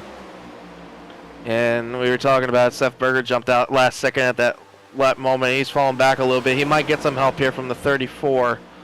But I think that might be his only chance. Yeah, the 34 is going to line up with him on the outside lane. But I still can't get over what a shot that 38 and 39 did to the front. I think they're going to try it again here. Oh, my goodness. If they do it again, Oh my gosh. Oh, Kazi's gonna try to block it, maybe. Oh he my tried. gosh. He tried to disrupt it, but it doesn't matter. He got the 38 clear. 39. 34. You know, Gianni's gonna push Seth if it's gonna help his teammate. And now, you know, they're controlling the front of this field. If they're not teammates, I don't know. And the 38 just jumped down right in front of that 88. I don't know if he liked that. And Zoltan's gonna just say, I'm coming down too. Now Seth Berger, he only has Zoltan Hertzeg's teammate behind. Is there going to be any sort of gamesmanship maybe to get Gianni up here as well? Or is Hertzeg going to be all by himself? Is he going to race like every man for himself this early at Talladega? I don't know, but Burger Nation said, hey, let me try to get involved in this. I like what I'm seeing from this pack right now. I mean, he just lost probably his best tandem partner, Max Service, to that wreck last earlier. So he's going to have to try to find some new friends possibly out here. So definitely something that Seth is probably going to have to think in the back of his head, possibly work with these guys. Yeah, he doesn't have any teammates up here. He's got Schumacher down in 16th. It's about it. And now that outside lane is fading. And Hertzeg and Shelton have gotten clear to the front, but they're not in the order that favors them. Hertzeg pushing Shelton is really the winning combination. Here comes Kazi and Holt, but they're going to leave Miz on the inside lane. Yeah, Miz got side-drafted by the 77. Here comes Seth! Burger's going to go for the shot down at the bottom. 3 wide! Going into turn 4. Zoltan's going to jump to the bottom. Oh, my. Kazi and Holt stay together, though. Is Miz going to push Seth, knowing that his teammates are on the outside trying to take the lead? I don't think these guys understand we still have another 80 laps to go in this race. I think we're coming close to the finish. I think they think. Getting exciting. Oh, 4 wide! For a minute. Oh, man. Oh, look, the 30 trying. Here comes Gianni. Yeah, here comes the 44 and the 96. Where did they come from? Oh, boy, here we go. 3 wide, potentially, for the race lead here at Talladega. Here comes Shelton and Gianni. Clear. Wow. What a move by the 34. I'm telling you, those teammates right there between sideways. the 34 and 39, best tandem. Oh, around goes the 38. On the bottom. And Kazi and Hertzeg go around. Oh, Kazi, save it. Kazi's going around. He's going to collect Seth. Kazi's going around in the middle of the pack. Caution's out. Looks like the 14's missing the hood, so he must have ran in the back of somebody. Unless he was involved in it. Actually, no, I believe. Gianni is around. Berger got damage. Hertzeg lost positions. What just happened? It looked like the 34 after he made contact with the 38. I want to take it. Because once he shoved that 38 out of line, I mean, they were gone. So, like, down here back straight away, 34 and 38, they're going to tandem draft. Here we go. See, they were sideways. Gianni still kept on the 38. He dumped him. Kazi didn't go to the inside, clipped Hertzeg. I think the 34 might have something to do with that, because look how much momentum he lost as he came back to them. Seth got hit. Kazi's trying to not hit anybody else. I mean, Kazi did as good as he possibly could there to get minimal damage. Yeah. I want to ride on board with the 34 of Robert Gianni. Yeah, let's listen here how much he goes down possibly. I mean, he definitely lost a lot of momentum coming down the back straightaway going into turn 3. I mean, he's all hooked up to the back of the 38. Just listen to how much time he loses after he loses the 38 here. Yeah, he just gets eaten up as a whole. Everybody had to dart to miss him. Yeah, it's tough too because the 34 is just trying to get out of everybody's way. Oh, and he clipped the banking shift right there. And I think minimal damage. You know what? I don't think anybody has gone a lap down since the first caution besides the wrecked cars, which I think Max Service 8 laps down. One of his laps. It's gonna be the lucky dog. Oh no. Okay. Yeah, you know we're probably gonna hear about that later. The Quintimidator's here in full effect. Oh, he's in full effect, all right. All right. Well, now we have this opportunity to well, first let's see how pit stops go. But Jeremiah Stutzman has gone from a lap down to the race lead. Shocker. Strategy game at its finest here, ladies and gentlemen. Jeremiah Stutzman. Well, I'm going to go ahead and try to bring up this driver of the number 24, Jason Miz. You can bring him on up. All right, Jason. What did you just see right there? Stupidity. I mean, we're, what, 37 laps, 39 laps into a 125 lap race. I literally just told the Discord I'm checking up some because I don't like what's going to happen. And next thing I know, smoke everywhere. It looked like a fairly small accident for what happened, but you were there, you were lined up with your teammates, then they kind of left you. They went to go tandem and try to duke it out with Hertzeg and company, and nearly lost both of them right there. What did you see, and were you able to maybe join them and choose not to, or what No, happened I wasn't quite clear at the time. Oh, okay. And I just think we need to just chill and ride. I'm still a long time. I just wanted to lead one lap earlier is why I jumped like I did. Well, you're up here now, kind of a whole new rework of the drivers around you because of the the caution. Now looking at you, I mean, obviously, I'd imagine you trust Stutzman, and then some of the names you've just raced with for a while now. But now you're second. You'd be outside front row if Stutzman elects the inside. Well, you might be pitting here. Yeah, he's pitting. All right, you might be the leader here. So, Avat, how hard are you gonna fight to try to hold on to that race lead? Not hard enough to do anything stupid, but I mean, stage is coming up soon, so I'm gonna try to get as many points as I can. Fair enough. Does your win at Daytona last season kind of ring into your mind now with the kind of track position you got in here? Or is it just way too early to even be thinking about something that far ahead? I mean, you're always thinking towards the end, but way too early to be thinking about that. I just need to make it out of this to be able to have a chance. And I do a lot of super speedway racing, so this is way too early to say anything. Fair enough. Well, Jason, we're going to leave you back to it. You got your lap led. There you go. I led earlier, sir. Oh, you did? Okay. I had to reset the sim a couple times. It's not been fun. Oh. So, Well, appreciate everything you do, though, brother. Appreciate it, Jason. We're going to send you back down to your team, and yeah, best luck to you. Hopefully we'll talk to you a little later on. Driver of the number 24, Jason Miz. Now the race leader, as Stutzman pitted right there. He got his lap led and then pitted. I'd imagine Stutzman is one of those drivers. He's going to hang out at the back. He's going to probably be a part of that second pack, hanging 4 seconds off the field. Yeah, definitely. And that probably was his whole plan right there, was to pit, come into the 1 to green. So, the reset here is we've had a whole new list of drivers. It's Jason Miz and Daniel Molnix. Then it's Scott Bailey and Adam Gardner. Derek McMurtry, Devin Smith, Jacob Reeves, Greg Holt, Adrian Schumacher, and newcomer Mike Petrin. Here in the top 10. Ed, a rework of the front 10. Do you think we've seen the last of the 3 wide for a while, or do you think we might get right back to it? Absolutely not. Nope, we're going right back to it. But, well, I'm interested to see here. 24 Jason Miz doesn't have as much as his friends. I mean, Greg Holt's back there in 7th place, but his teammates are not behind him.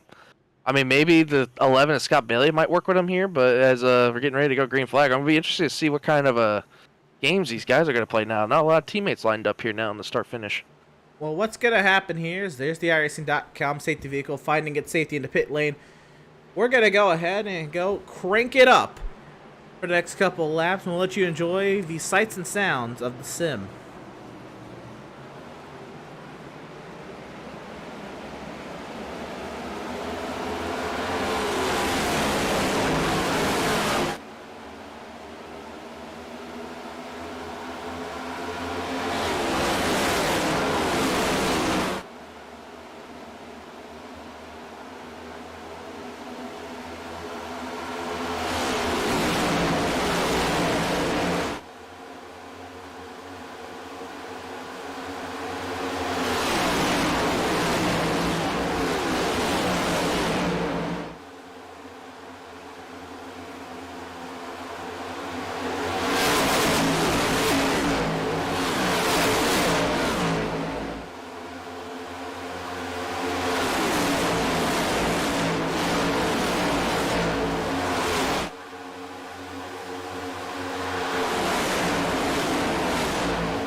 Hope you enjoyed a little bit of sights and sounds from the sim. It's Nicholas Shelton now with the fastest lap. And look who's out in front. League owner Adam Gardner has taken it to the point. He's got Derek McMurtry, Scott Bailey, and Jacob Reeves behind him. And looks like Jason Miz has found his teammate Greg Holt out on the outside lane. But for now, it is Adam Gardner at the front of this field.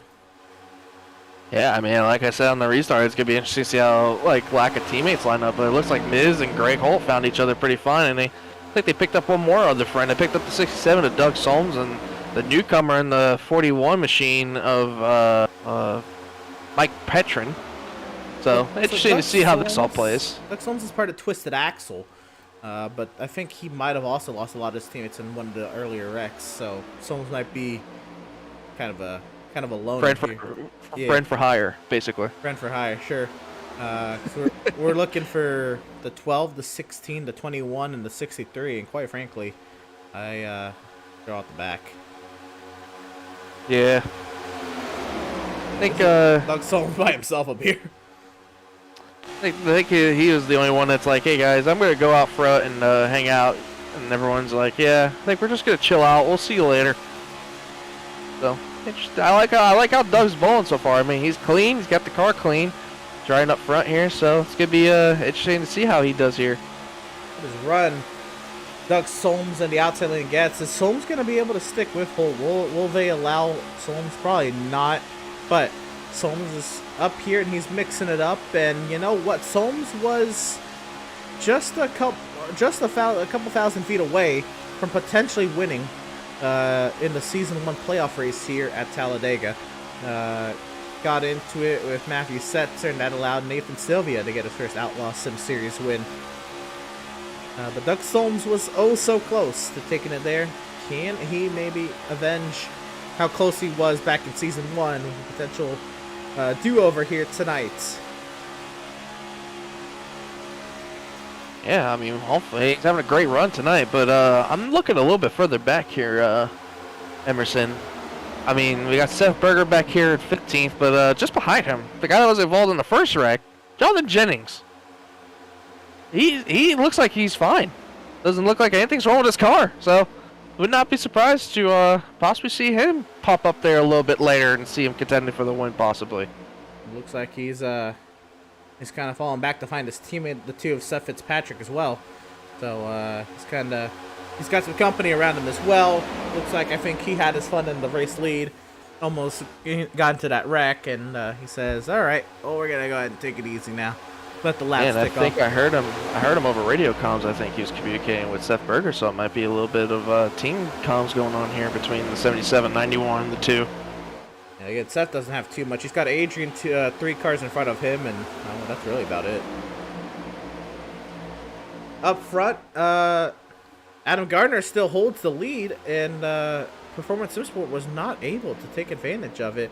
It is now the 95 of Devin Smith leading that outside lane. No, Devin Smith and Jason Miz, they've known each other for a while. And it's not, too far-fetched for me to see Jason and Devin working with one another. Oh, one car to the apron. I was more about the push that Jason Miz just gave Devin Smith. It was not the greatest of pushes. It was a little skewed as they do it again just about. Oh, man, Jason Miz is all over that 95 right now. I don't know if they're not meshing well together or if it's just between the damage that Miz may have. I don't know. One's a Ford, one's a Camaro. I don't know. The noses should line up pretty well. Yeah, I would think so. I mean, I've done it personally. I mean, I drive the Ford around here, and I find it that the Fords mesh well with the Toyota's back end, more with the nose. So, I mean, if a Toyota and Ford might line up together, or a Ford and Chevy, you never know. But I think the Ford nose is a little bit. I mean, I know these cars all look familiar and the same kind of, but flat nose, you can push anything. Oh yeah, but I feel like the Ford nose is a little bit more tougher than any other nose. As the pushes are getting a little bit more wicked right now. But you can see the intensity. He wants to get Devin Smith up there. And you know what? We're coming to 5 laps to go in stage number 2. At lap 57 is the end of stage 2. Oh, yeah, baby. And like you said, you talked to Jason earlier with the interview, and he wants the points. So I think he wants to get up there in a hurry. I just want to know what Devin Smith is thinking right now. Oh, I'd love to have some audio of like Devin Smith's inner thoughts right now. I think Jason's not having a great time right now, so I think he's looking for a partner. I think Devin just said, okay, I had enough of that, so let me just get down to the bottom and let me enjoy my time. And I know it may not last this too long because the stage is coming to an end. Adam Gardner is now solidly in control of this race. With McMurtry, Bailey, Reeves, and Molnix. Schumacher down to 6 now. That's Schumacher blinking out there, and then that is on his end. Looks like that is still blinking out. It's pretty steady. But there's not too many cars around him, so he's just in the line. He is kind of able to get away with that right now because everybody's running single file. And one car, there's a couple of cars back here in the back I'm looking at. I mean, Jeremiah Stutzman is back here in the 20s, but in the 15th position now. But you see him right there in the back of that picture right there. The two teammates, the 34 and the 39, are lined up together again. They're getting ready to make a charge. Yeah, and you know exactly what they're thinking about doing. As you see it right now, they're trying to make that third lane work. Here comes Performance Sim Sport. Trying to challenge Adam Gardner. Adam needs to hold a pretty wheel and let McMurtry dictate what Adam Gardner's stage 2 finish will be. Max Sertis stays up by the outside wall. McMurtry has pushed Adam Gardner clear out in front. Yeah, it's a really interesting pushing, too. I mean, they were all over the place. It looked like at 3 and 4. Hey, but here, like I was saying before, that 34, 39 are going to make that third lane work. I mean, they're lined up again, but like you said, the Performance Sim guys are lined up on that top lane, so would not be surprised to see a little bit more craziness happen at the end of the stage. And, well, you know what? And right now, McMurtry's going to... Oh, my goodness, they're sliding. But you know what? He can still do that because these NextGen cars have rear diffusers. They're so much easier to hang on to when you're getting pushed or when you're pushing. You can slide a little bit. You can be swerving a little bit. They made these cars very easy to push and be pushed with. So you can have someone who's a little bit more unexperienced with pushing do well with pushing. Yeah, and Scott Bailey's going to get right back to the 84 McMurtry and get a little sideways there to get him back up there to Adam Gardner to push him up a little bit more. But 2 laps to go in stage 2. Oh man, yeah, it's gonna get antsy here, folks. Buckle in. Here we go. Adam Gardner, Derek McMurtry on the inside, Jason Miz, Greg Holt, and Joseph Causey has made his way back inside the top 10. Yeah, race control just did the 82. They go to the back. The 82 go to the back for excessive blinking, so the 82 is going to drop back a little bit further to the rear. But wow, what a save right there from the 34. This is getting a little bit more antsy as we're coming to the white flag in the stage. Is that going to hurt the inside line? Even though the inside line really looks like it's only these three cars. Everybody else is kind of along for the ride. Miz, Holt, Causey, they need to make some sort of run here. This is going to be their last opportunity. 1 lap to go in stage number 2, this time by the start-finish line.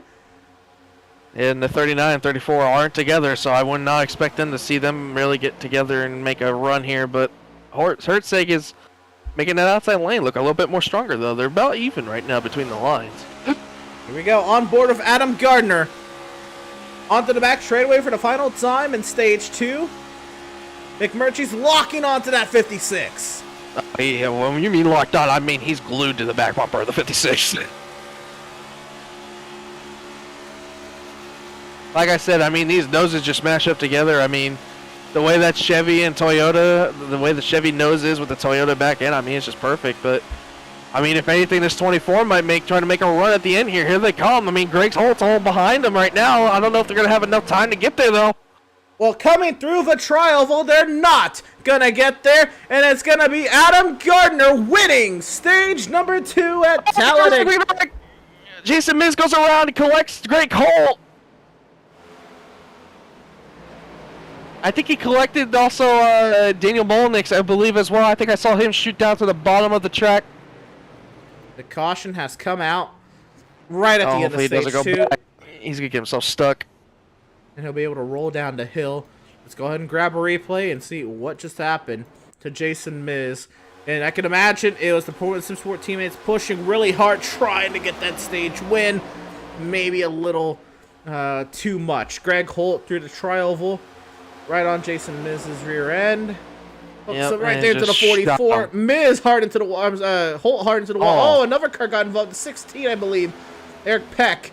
Schumacher Molnick's- just misses him. Oh, man. Molnick took a hard hit on that inside wall too. I believe he went front first, so definitely going to be an interesting repair there for that 44 machine. But I saw that coming, Emerson. I mean, I just the way these stages have ended. I mean, these guys are getting really antsy for these points. There you go. I'm both As we Molnick's. here with the 44. Get ready for this hit, ladies and gentlemen. Oh, just can't save it. Oh man, that's especially going that's the about other competitive 190. Yeah, especially going 180, 190 miles an hour. I mean, that's gonna hurt a lot. You'll feel that one tomorrow, probably. This is one view I've been very interested to see. After the first shot, Greg Holt. How does it Yeah, look from Greg his was- green car? Greg was just aggressive pushing his teammate. He really wanted to help him out. It's just, I think, a little too much here. A little uncentered. Yep. That Definitely a little might bit be damaged. suspension damage for Greg. I saw the 34 running in the back of the 3-2, so definitely some front end damage for that 34, who has also been really solid all day today. Well, we will now have pit stops for everybody on the lead lap. Adam Gardner leads the field down pit lane. And McMurtry, Bailey, Reeves, Peck, Causey, Smith, Hertzeg, McClellan, and Holt, the top 10. Think this might be the proper time to talk to possibly our stage winner here, Emerson? Yep, and no, he just lifted a box. That's not going to help. We will get to do that. We'll let him finish his pit service, you know, make sure he doesn't speed on pit road and all that jazz. Well, and of course, the wave around that time, max service again. He might still have a chance. If he gets back into this, we're not going to hear the end of it. Well, actually, no, Villalobos is 5 laps down, so Adam Gardner's still in the box. might be a little bit of strategy here, baby, just to go get the stage win and then right around the back till the end, maybe. Well, let's go I've ahead. seen a lot of that. Well, he's just sitting there. Let's go ahead and pull him on. Oh, there he goes. He's rolling. Maybe he had a little bit of damage you have to come repair. Nonetheless, it is a perfect time to bring up our Stage 2 winner, Adam Gardner. Adam, is that your first stage win? I think so. Well, how about it? 14 laps led so far for that number 56 Toyota Camry, and you had some pretty steady help. How was it, the pushes coming from McMurtry there? Oh, they were smooth as silk, baby. Definitely big thanks to him there for that help with those pushes. All the guys really over here at Last Chance, we all worked together really good there, and definitely appreciate the commitment from them and the team effort, and look forward to seeing if we can bring it home now. Love the plate races, so I've had this one marked for a little bit now. Absolutely. It looks like you spent a little bit of extra time in your pit box. Is that strategically just to get to the back of the field, or what happened? Yeah. You got, led some laps, got the points for that, got the stage points there. Tried for stage points at the end of stage 1, but just barely missed out on getting a point there. But now it's end game picture. We still got a long way to go, so we want to make sure we got the car here in one piece. She's definitely been a really stout machine, and figured I'd aim for a little bit more stability over speed, and it kind of bit me at Daytona going for speed over stability. But car feels great. Got some great teammates out here, and looking forward to seeing if we can close this thing off. Sure thing. Adam, it's been a pretty good season for you. You're still right up there in the mix, the cut line for the playoffs. I know you had some rough luck, but you're keeping yourself afloat in that battle. And you know, this run here in Stage 2 should help you out in the points a little bit. How do you feel season-wise, where you're at right now and where you could be? Season-wise, it's been mixed feelings. We've had really good cars, just have had absolutely no luck. Most people, pretty much everyone that knows me knows I can't stand short tracks, and last week running in the top 10 and just barely got clipped coming through one of the big wreck there on the front stretch, and ended up pretty much ending the night at that point. But I don't know, going ahead and duplicating the way Stage 2 ended here in about 60-ish laps could go ahead and take care of all those playoff problems and concerns. Certainly. Well, Adam, y'all are on to 1 degree in here, so we'll let you get back to it. Best luck to you the rest of the race. Hopefully we are talking to you in about 60-some laps. Appreciate it. And yeah, would definitely love to be sitting there doing that post race with that number one next to me. And no matter what, though, it's been a lot of fun. And hopefully everyone's been enjoying it watching. Right on. Driver of the number 56 Stage 2 winner, Adam Gardner. And now we have, with him dropping to the back of the field to kind of ride things out, Joseph Kazi, who was just spinning not more than 20 laps ago.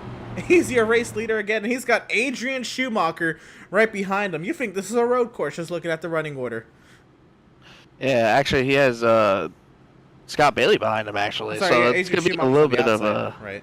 And it's going to be a little bit of a Ford-on-Ford game here with the Chevy and Toyota on the outside, so I think it'll be interesting. But then looking a little bit further back, another name we haven't really seen much all day, Brian Shaw Jr. with Yep. yeah, with a modified. Oh. So you'll see how this goes here. That's not the preferred aerodynamic tendencies, but I guess, hey, if she gets to the gears, that's all you need, right? Yeah, especially here. So we'll see how this goes. Well, here we go. VIRacing.com safety vehicle has already found its safety in the pit lane. The 88 of Joseph Kelsey, the 95 of Devin Smith. Kelsey in control of this field will lead us Oh boy, check up. to the green. Oh, that was a little bit of an interesting. Was Devin Smith maybe the control car? Did I look at all that wrong? I don't know. It was showing Joseph Causey the leader for me too, so I don't know if that was planned or if it was the 95 that was going a little early. Maybe the 95 was trying to get a little ahead. Maybe hopefully let Causey get him to drop down. Maybe, I don't know. I heard them communicating between each other in the comms, so maybe a little bit there. So definitely not the restart I think everybody behind them wanted to happen, as we see Causey leading the field right now going into turn 3.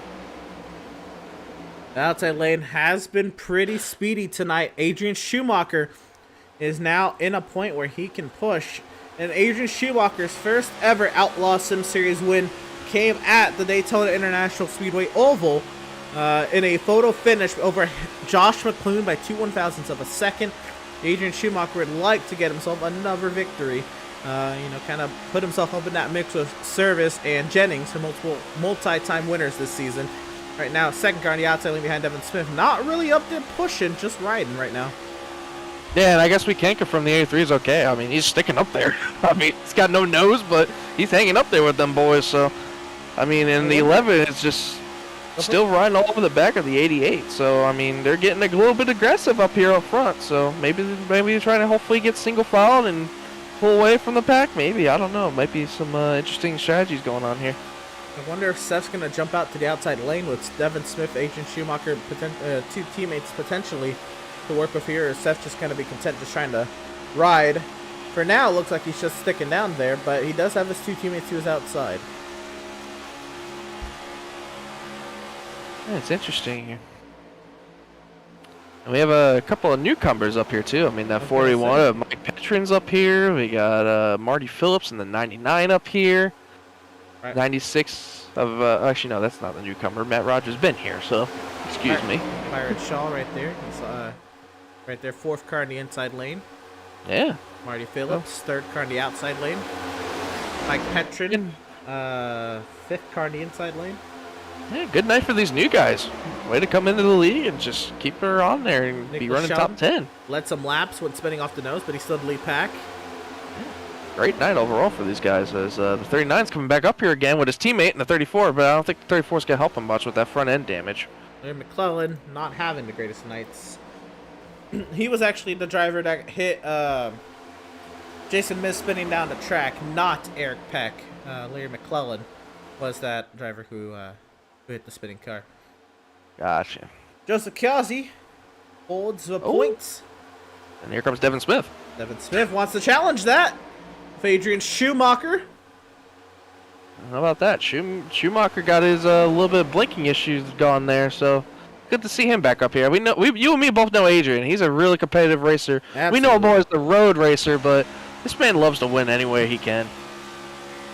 Those two drivers right there, Kazi and Schumacher, they're usually going toe-to-toe at a Canadian Tire or something like that. What's going on here? Absolutely. Side by side in front of the field here at Talladega. Just came down at the super speedways. Well, Schumacher is cleared down to the bottom, and it's Devin Smith as the race leader with teammate help. So that's a new kind of change in power at the front of this field, and Kazi does not have teammates up here to respond. Wow, that outside lane just completely got woed down so fast. I mean, Who was unreal. the power of that outside lane? Yeah, I mean, really. And now that 99 is going to be the one leading the outside lane with Doug Solms behind him. Hopefully, maybe somebody might jump up here soon. Maybe if somebody gets a little bit impatient on the bottom. But right now, so far, it looks like that bottom lane is going to be dominant so far to lead out this coming down to the tri-oval here. They got a little bit more power coming down back here. Wonder what Seth's thinking if he hesitated going to the outside lane and now seeing his two teammates at the front of the field. I think Seth is waiting. Honestly, I mean, you and me both know Seth. I understand he likes to be out front. And I know everybody in chat in Burger Nation, and I know his dad's out there because he always watches every race. We see you out there, Mr. Burger. But I know he's probably going to be patient and wait. I think if he's going to be smart about this, he's definitely going to want to time his moves right. Hopefully just try to keep it alive for the rest of this race. So definitely going to be interesting to see if Seth tries to do anything here sooner or later. So right here, we're right on board with Nicholas Shelton. He is the last car in this lead pack, along with Jesse Adams. Him and Jesse Adams the last row of this lead pack. This is it. We've kind of had all of our carnage and really high intensity racing for the first two stages, the big wreck and everything. Now we're just riding. The stage points, they've been awarded. Now we still have 60-some laps. Well, I guess now we're at 57 laps to the end of this race. You have to make one more pit stop to even think about making it to the checkers. Everybody is just riding. You don't see too much aggression going on now that Schumacher and Smith have gone to the lead. Hertzeg is... Well, maybe these guys are trying to form some up. Yeah, it'd be interesting. I mean, I think it's time to start possibly thinking. I mean, here we go. This might be the formation right here. Remember the 38 in front of the 39? Yeah, I mean, possibly. I mean, both of them, like you said, the 38 had the incident earlier. I mean, the 39 definitely, I think, has a clean car, so I would not be surprised if these two hooked up and try to get going, but I think it was the opposite way around that helped it the most, so maybe they might want to reconsider possibly doing that again, and maybe that will work, but well, I don't know. We'll see what happens. I think that right was now the combination. I thought the 39 was shoving them. I might be wrong, but the 39 we might see here. Well, let's see what happens here. Oh, they're already going around the outside. Here we go. Yep, here we go.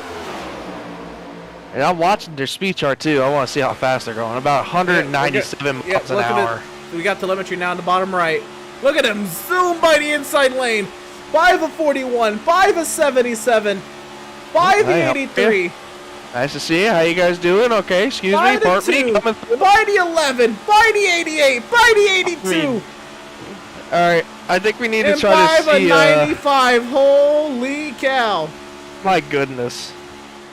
And they're both clear for the lead. Okay, well that was easy. Somebody hit the Staples button. I think I went back there at the right time, Ed. Yeah, I think so. I think we timed that perfect. Good job, camera guys. Thank you. But I think if I'm the rest of the field, I'm gonna try to get buddy here with the 39 here. I think if I'm Absolutely. Oh my God! As we say that, here comes Causey, Seth, and the 34 trying to make our move here.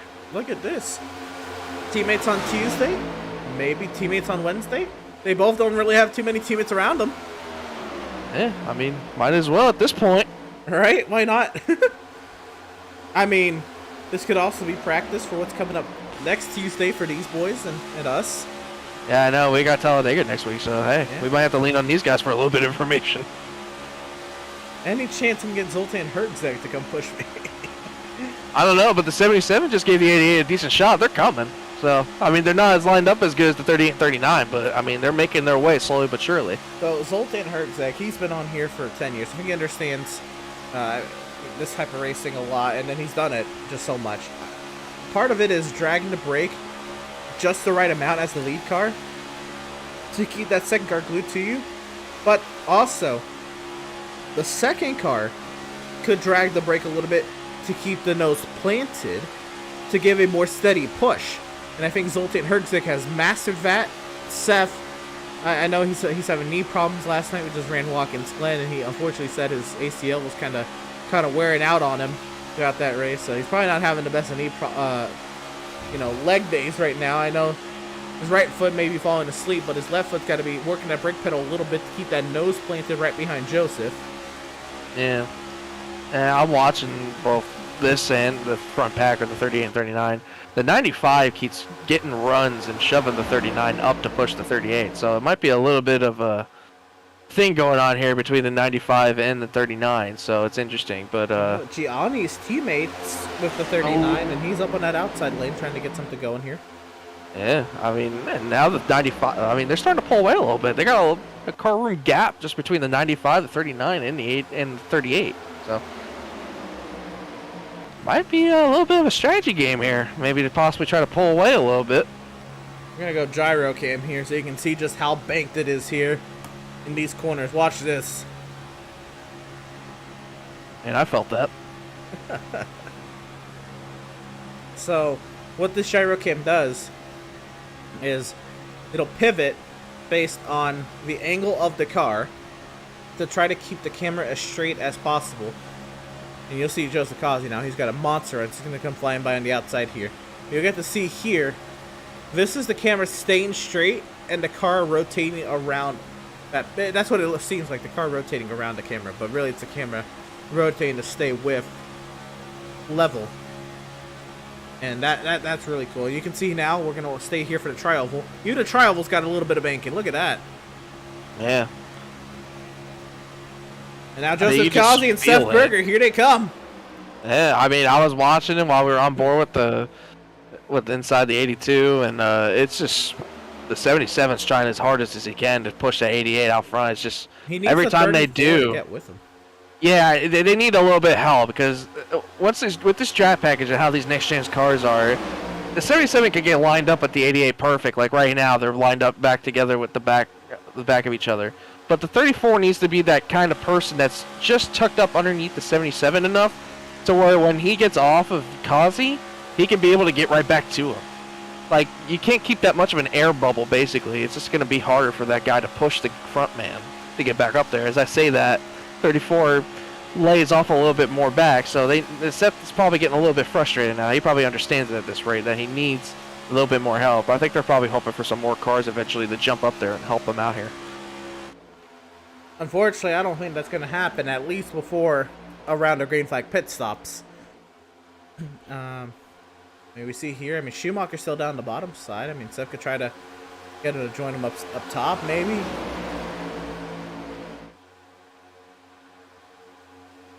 I mean, maybe. If I'm Seth, I'm just gonna be a little bit more patient. I mean, you got a while to go, but I know you want to get up there and lead for all those fans back there, and I mean, it's just gonna be a little tougher. I mean, that 38 and 39 have showed that. Oh, it gets a little bit of the 88 there. It's getting a little bit rougher for him to push. It's hard, but I mean, it's just so difficult to compete between the 38 and 39. It's like once these two get together, I mean, it's just hard to stop them. I mean. They made it all the way out to the field, Emerson, by themselves. Back the whole line of cars. I mean, that's so hard to do. But, I mean, they made it look so easy. I really don't know how they did it. So we're right aboard Byron Shaw. Here's the last car in the lead pack, the last car in the inside lane here. You can kind of see just kind of the momentum on that outside and kind of shift throughout the corner. Right here, like I said earlier, you're going to look for turn 3 and turn 1 for that outside lane to really shine. Because that's where the inside lane's going to bobble. You're going to slow down, check up for one another, not to run each other over into the corner.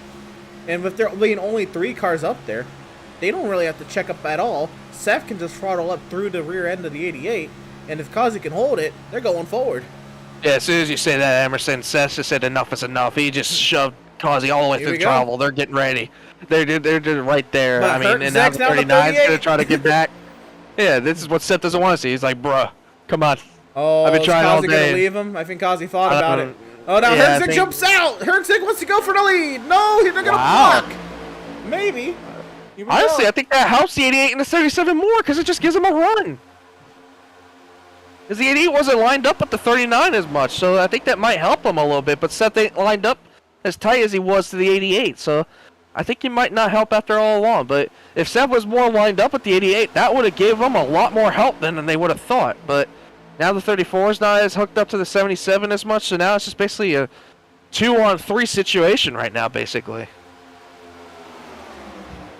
Kazi's trying to side draft Hertzeg to try to slow Hertzeg down and get him off the bumper of the 38, but Seth can't suck up to the rear end of the 88, and now Kazi's going to fall in line. Is Seth going to be able to get in line? He's got his teammate to his inside to try to maybe finagle something here. Yeah, I think Kazi wants to try to get Seth down with him. I think they're trying to play a little bit of game here, but I think they might try to go down now. Oh, now Schumacher lifted for Seth, and now Gianni's going to go on by in the 11. I think Schumacher may be okay. No, now Bailey. Oh. Yep. Now the 34 gets shuffled out of line. Yeah, the 88 cut it close with the 82 there. I mean, he just about chopped the 82's nose. Well, now look what's happening here. Hertzeg trying to pick up his teammate. Potentially. This is interesting. I mean, I should say it's interesting because these two could just get back to the front if they lined up together. But Kazi's going to give the 95 a shove with the 77. Trying to get that 95 out the front. But once you say that, again, look who's hooked up. 38 and 39 again. They're all lined up. Here they come. I think Hertzeg wants to pull Gianni with them, but Gianni, I think that front end damage is hurting. And now Kazi jumps out in front. They go to the outside. That's going to split up the inside, and they're going to rock it right on by. Yeah, Kazi had nowhere to go. Kazi might have a hole here in between the 82 and the 2 if he gets back a little bit more, but I think he's going to have a little bit of a push coming from the 34 here. I think Kazi tried to side draft Bailey, and now they're going to slow each other down. It might be a 4-car breakaway. Yeah, this is not what Bailey wants to see. Bailey's probably like, dude, we got to try to stick together here. But I think Kazi's trying to find a hole to get down right now. Desperately trying to find a hole. Yeah, I think we might be running single file for a little bit here. I think he's trying to calm down, but as soon as I say that, Hertzeg now pulls out again. I wonder if this is him trying to get air or him just trying to game the field, trying to figure something out. I think it's more of a teammate thing because now he's just going straight back. He doesn't want to. Oh, and around goes the 38 again! Oh my, what was that? What happened there? Trying to get 95 is slow. Maybe the 95 had something to do with it. The 3 wide here with Scott Bailey in the middle.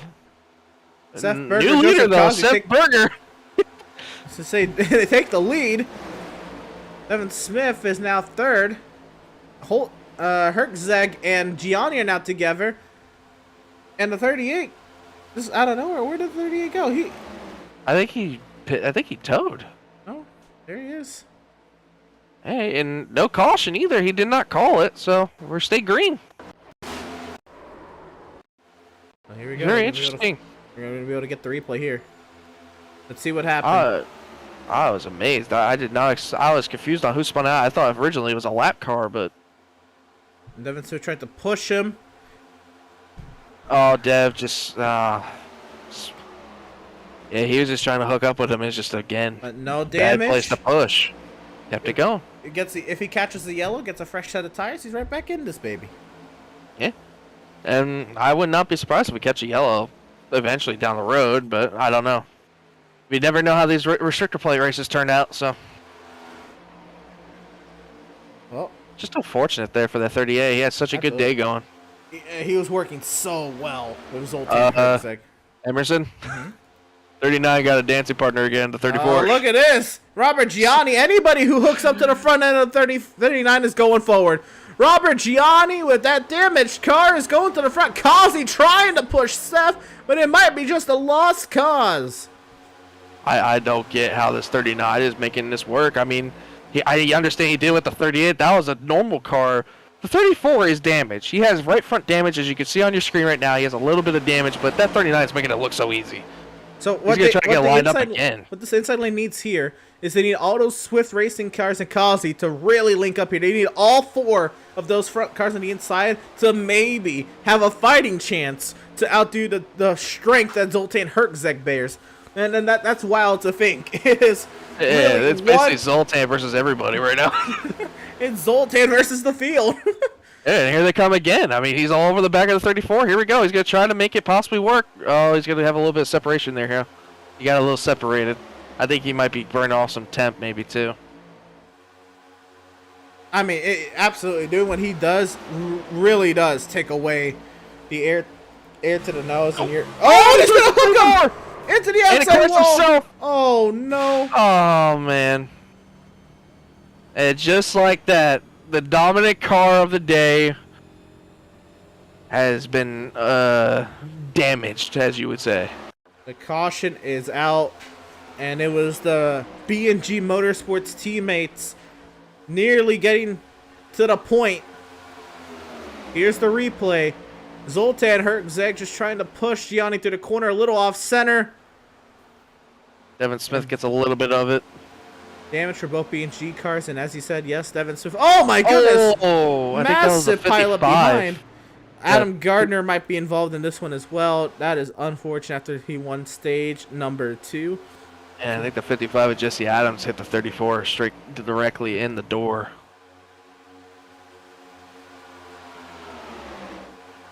And just like that, I mean, we were just saying, Emerson, that 38, he might catch a break with a caution, and there it is.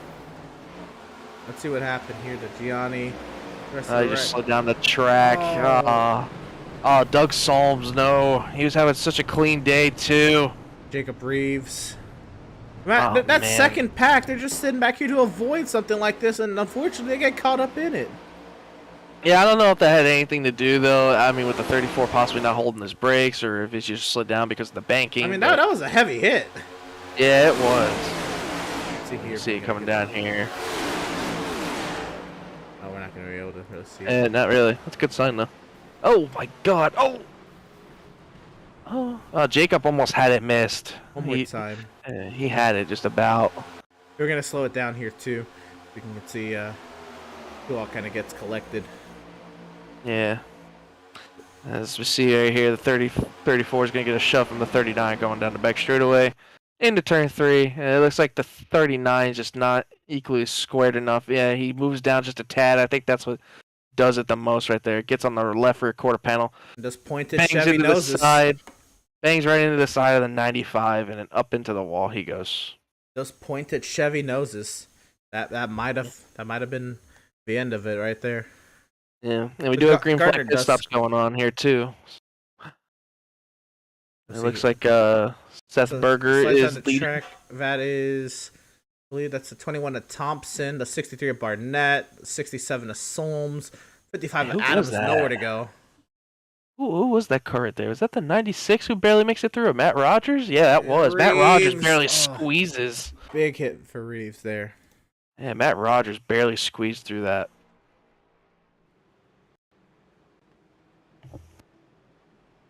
Remind me, Ed, who was able to get it done in stage number 1? I believe it was Jason Miz. Correct? No, it wasn't Jason Miz. We'll get him at another yellow. But at that, it is Seth Berger back to the lead. Ed, he's going to be headed your way. And, season 1 champion, Seth Berger. Seth, it's the boys up in the booth. You got a copy? Yes, sir. All right, buddy. I mean, I've been watching you all day. I knew you had the confidence to possibly come in here and get it done. How's the car feeling? It feels good, but I'm sure a lot of people think the car feels good too. I feel lucky enough to just not be totaled right now. I've had a lot of close calls.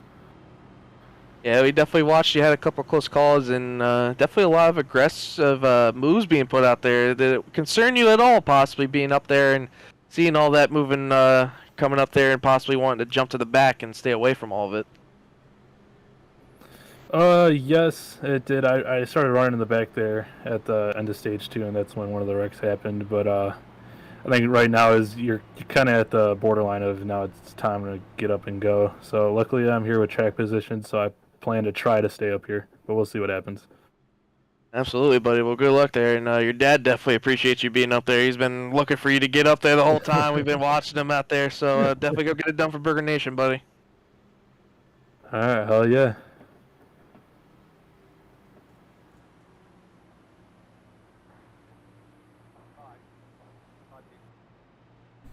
And that is driver number 77, Seth Berger there. The race leader now after all that went on. He's been having a great teamwork there with Joseph Kazi. Now Kazi's going to do his outside, but again, I don't know who Kazi's going to work with other than who he's been working with, because quite frankly, I don't think he has any teammates on lead lap. And we let's kind of recap who's all out of this race. Well, we have James Gilliard, Andrew Pratt, Joshua Lane Fox, Matthew Setzer, Garrett Velzy, Brad Bothwell, Joseph Fogg, John Mickey, Julio Villalobos, Greg Holt, Daniel Molnix, all out of this race. Andrew St. Cour is in 28th position, 15 laps down. Larry McClellan has called it a day. Max Service is 26th. He is 6 laps down. Robert Gianni is now 3 laps down. Jason Miz, Doug Solms have called it a day. They're both 2 down. Thompson and Reeves are still in the pit lane, 1 down.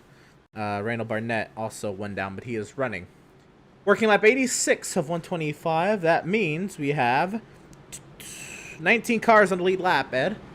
And 40 laps to go.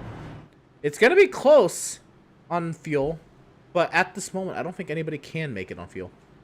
No, I don't think they can. I know they're probably going to try to save as much as they can, but I think they're going to have to possibly make it a splash and go, possibly to make it to the end. But definitely been an exciting one so far. I've definitely been a little surprised with how much aggressive moves we've been had today. The stages definitely played a lot of a part in it, and a lot of pushing gone wrong had to lead to a lot of those cautions. But I'm excited to see what we get down here for the last about a quarter or so of the race here. So see how it kicks off here. Well, let's give it another sights and sounds of the sim. We'll let the sim, let the cars, let the track do the talking for the next couple laps. Seth Berger, Joseph Kazi, the front row. Let's get to it.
Nearly 3 wide there as they approach the tri-oval back to double wide. It is Joseph Kazi out in front of this field.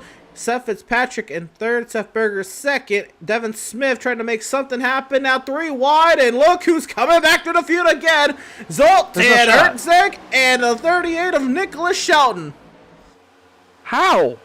Like how? This man just got in the wreck earlier. Both of them actually were in the wreck. How? This makes no sense. 39's back again. Oh, God, here we go. Oh, boy.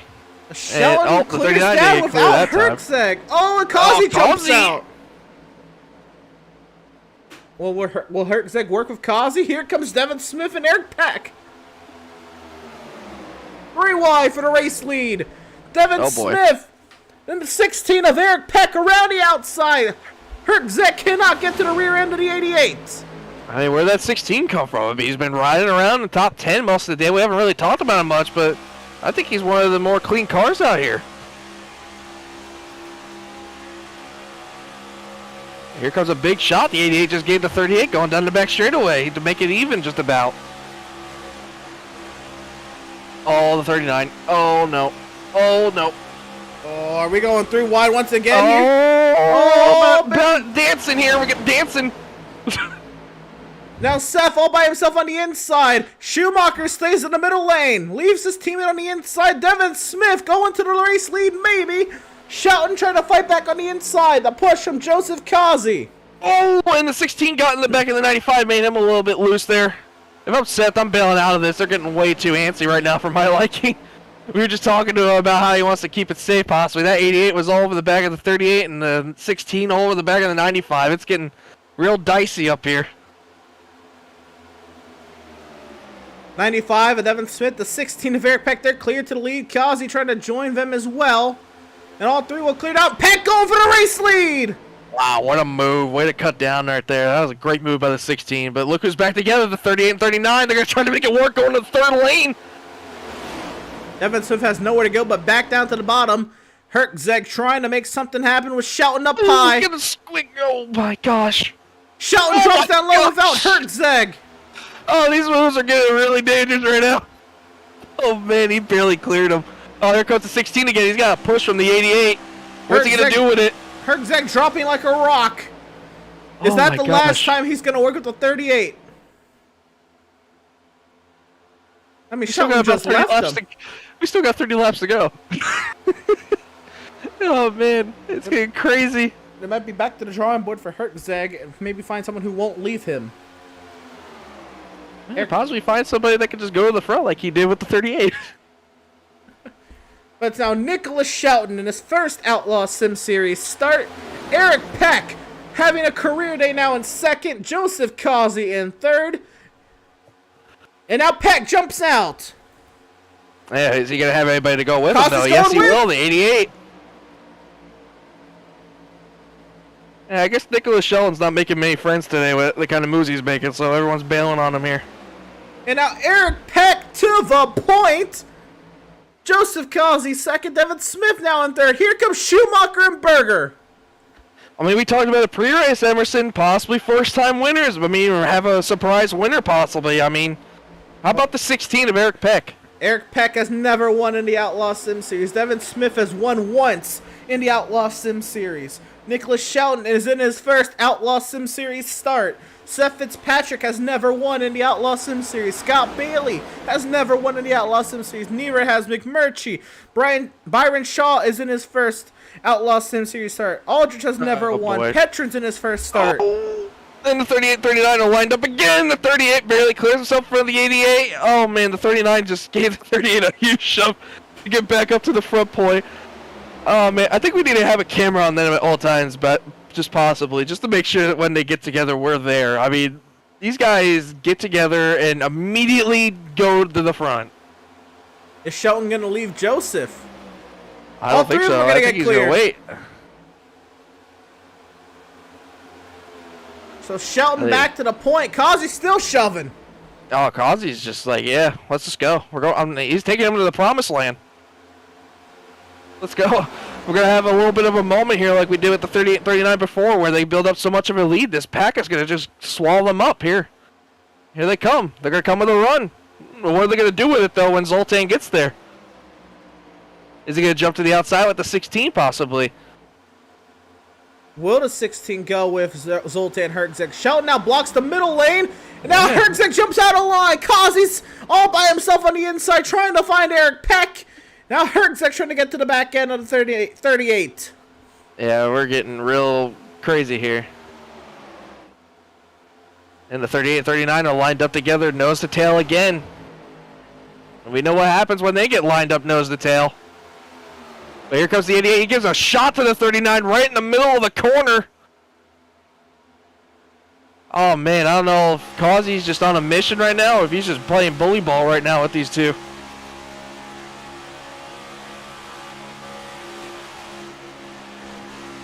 Oh, man, it looks like Kazi wants to go, but he just doesn't know if anybody's going to go with him. And now he goes. Now.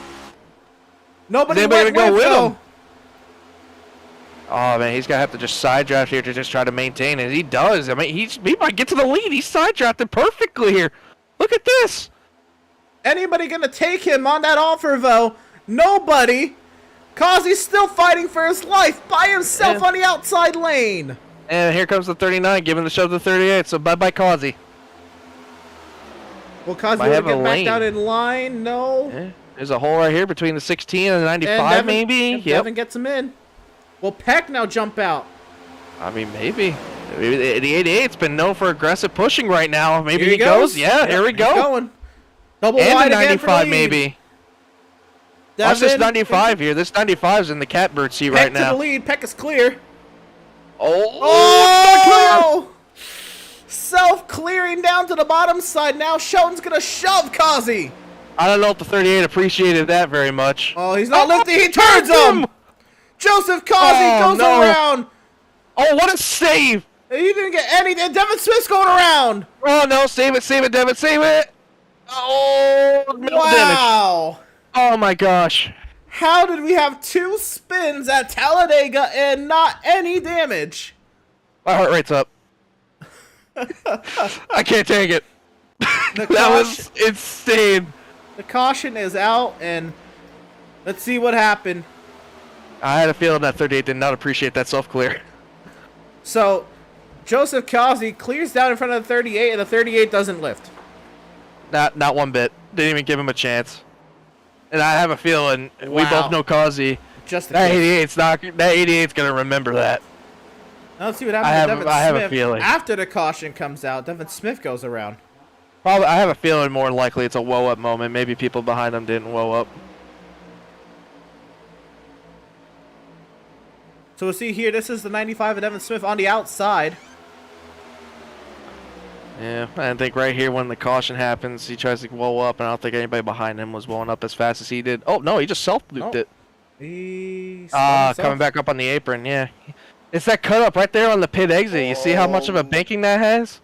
Wow. That banking right there on the pit exit, that car, when it gets unsettled coming up on that banking, it just looped it around. I don't know how 2 cars did that, and it was just a kiss for both of them. Yeah. And I believe I heard over race control, Jesse Adams is the lucky dog right there. So Jesse Adams will be back on the lead lap, so that will leave 19 cars in the lead lap. Well. Final pit stop of the Absolutely. day. Everybody's going to come in, top off on fuel, and this will be it. Yeah, this is basically whoever gets out first is going to be in the best seat possibly. I mean, this is it. This is the last pit stop of the day. Make sure you don't slide your tires and make sure you get all the fuel possibly packed into those cars, and let's have at it. As soon as I see that 39 overshot it, yep.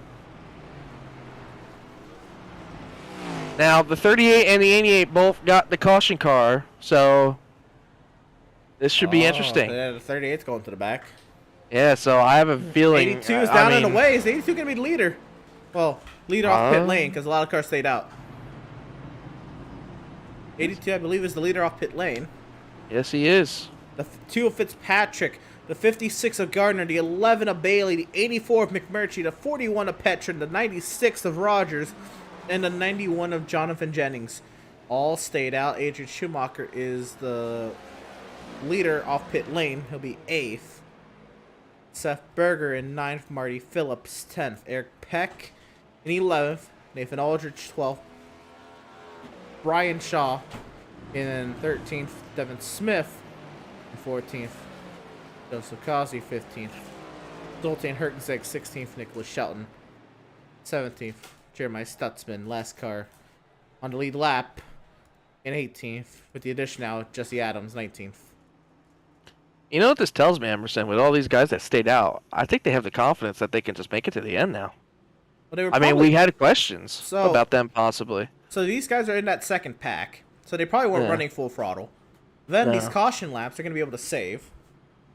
I don't know if we get overtime if they're going to be fine, but I think they might be able to make it to regulation. Oh, and I have a good feeling we're probably going to get an overtime. The way these guys have been racing. Absolutely. Even with 6 cars at the front of the field, these guys have been absolutely nutty. Yeah, I mean, how about these front 2 cars? I mean, Seth Fitzpatrick, he had that amazing run at Indy.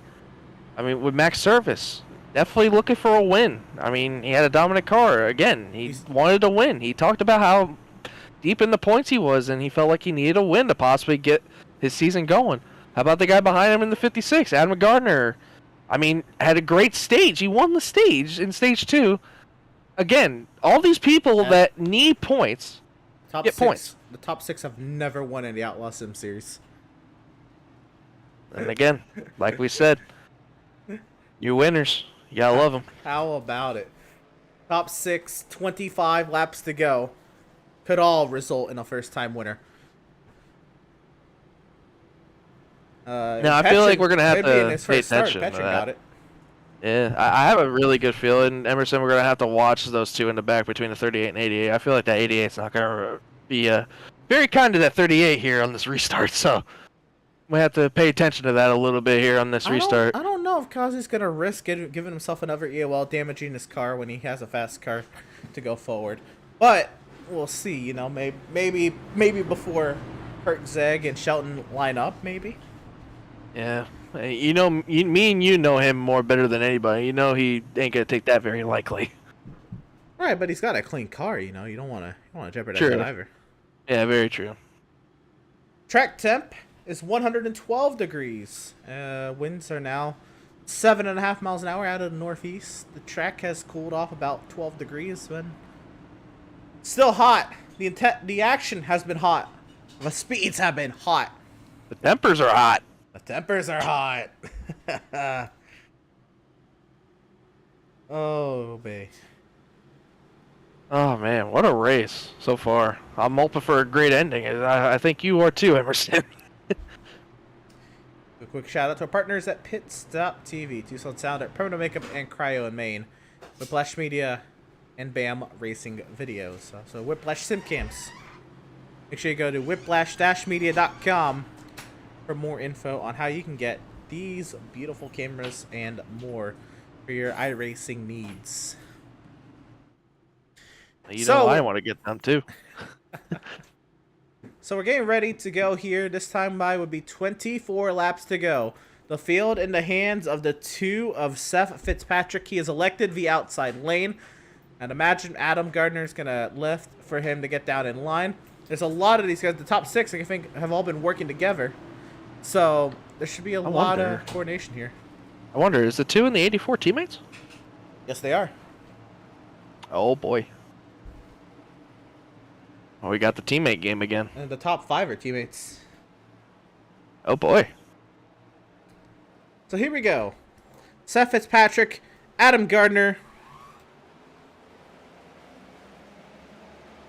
Green flag back in the air. What a start for the 56 of Adam Gardner. Okay, I guess maybe not teammate games.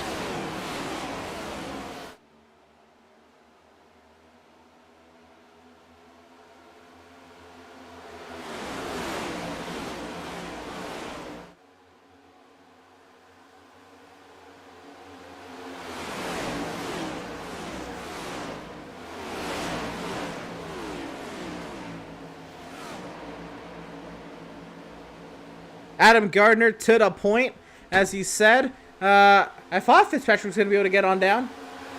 That was not the case. Now it's Schumacher with Phillips and Berger on the outside trying to make some hay. Where did they come from?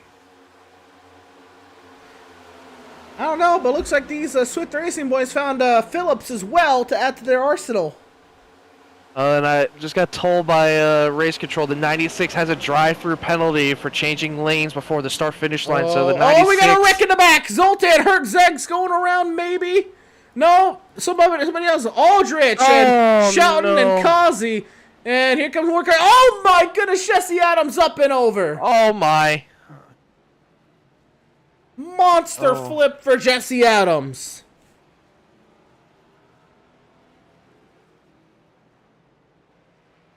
And we're gonna go ahead and get a replay. I don't know exactly what happened, but Ed. We might have had what you were kind of alluding to. Let's see this. Causey and Hertzeg were in together. Now Hertzeg and Shelton got lined up here. Let's see what happened. 14 changes lanes to go Aldrich. up, and Oh, that was Aldrich. What? oh wow, what happened there? Look, the 14 just came up and toward the 39. In the fence. Oh my goodness, Jess. Yes. Jess, man. Talk about a ride right there. We'll try to see what happened to Nathan Aldrich. Maybe if there's any added activity to this. Let's see what happened. Let's see if let's start on board with Nathan Aldrich. Actually, this will be a little bit better for this incident. Yeah, he just looks like he tries to come up in that top lane. And changed his mind last second. I don't think he got there. No, I think he tried to get up there, and I think he just didn't get there in time. Oh, I mean, you know how fast these runs come at you, and it's a speed difference. Look at that. And Jesse. We're going to take an onboard of him right here.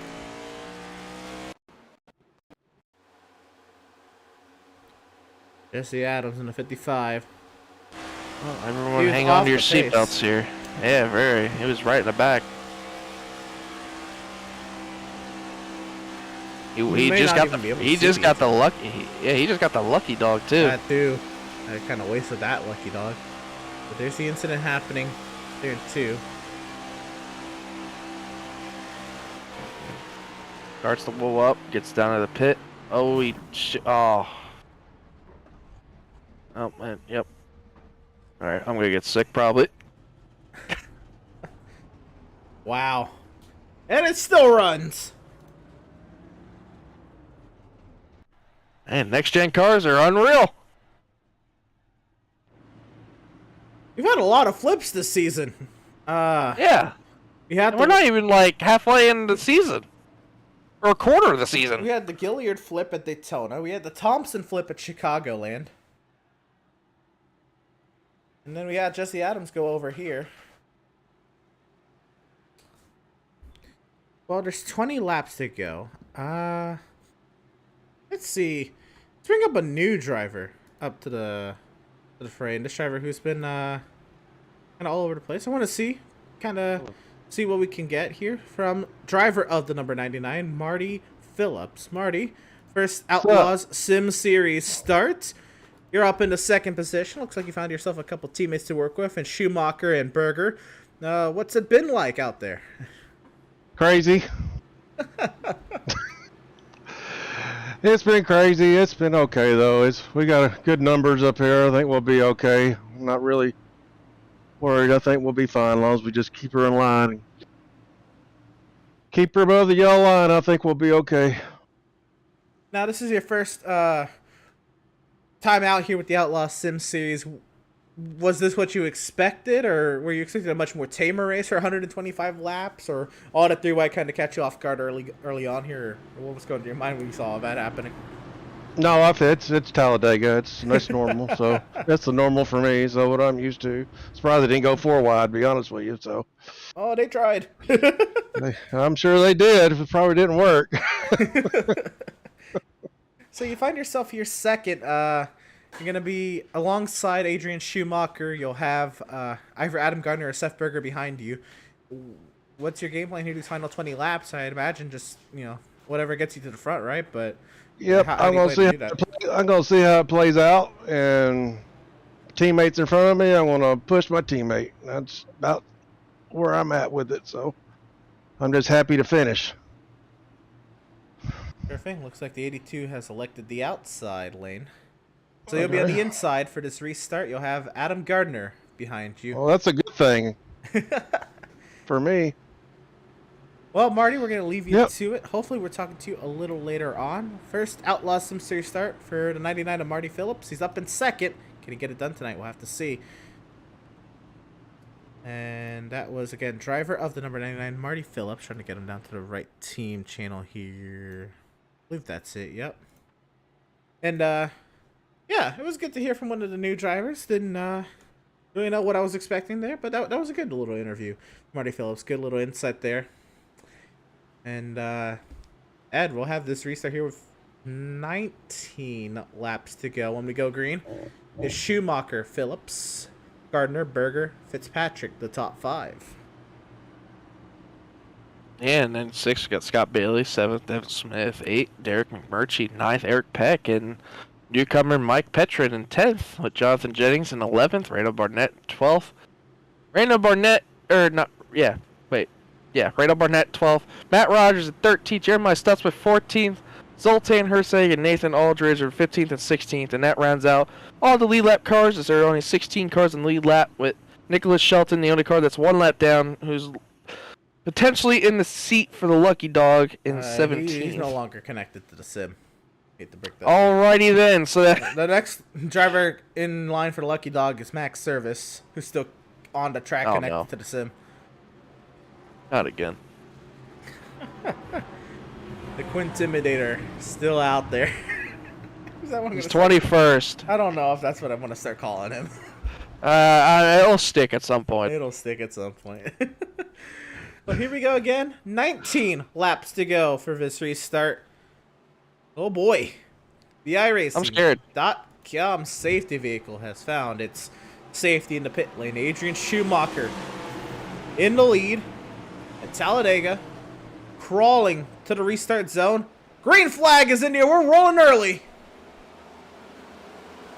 I mean, real early. I mean, my gosh. 82 and the 77 were ready.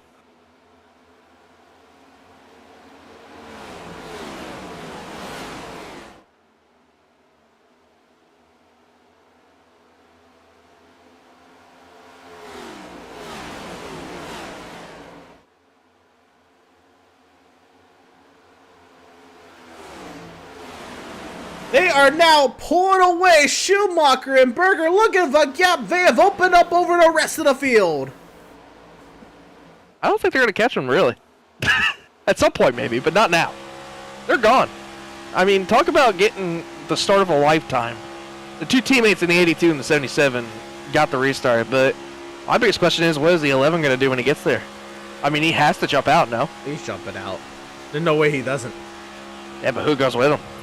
His teammates in the 99 and the 56 and the 2 more than likely. Oh, I didn't know they were team. Oh, well, that makes it easier for me. Here he goes. And the 99, he does Yep. jump out. Here comes Adam. And, yep. Yep. And sitting And that ducks. 99 is glued to the 11 right now. Yep. Here come, the 2 and the 84. Yep, all the teammates up on the top side. The 91. You got 6 Yeah, teammates. but they got teammates on the bottom now, too. Between the 99 got loose. Oh, so all 6 teammates on the top side have to check. 7 teammates on the top side. How do they still have 7 of them still running? And they got teammates on the bottom now in the 95, 77, and the 82. Yeah, only 3 of them. That's it. That's all I got. Oh, they got left running. Well, Max is still out there, but kinda. Hey, no, he's fine.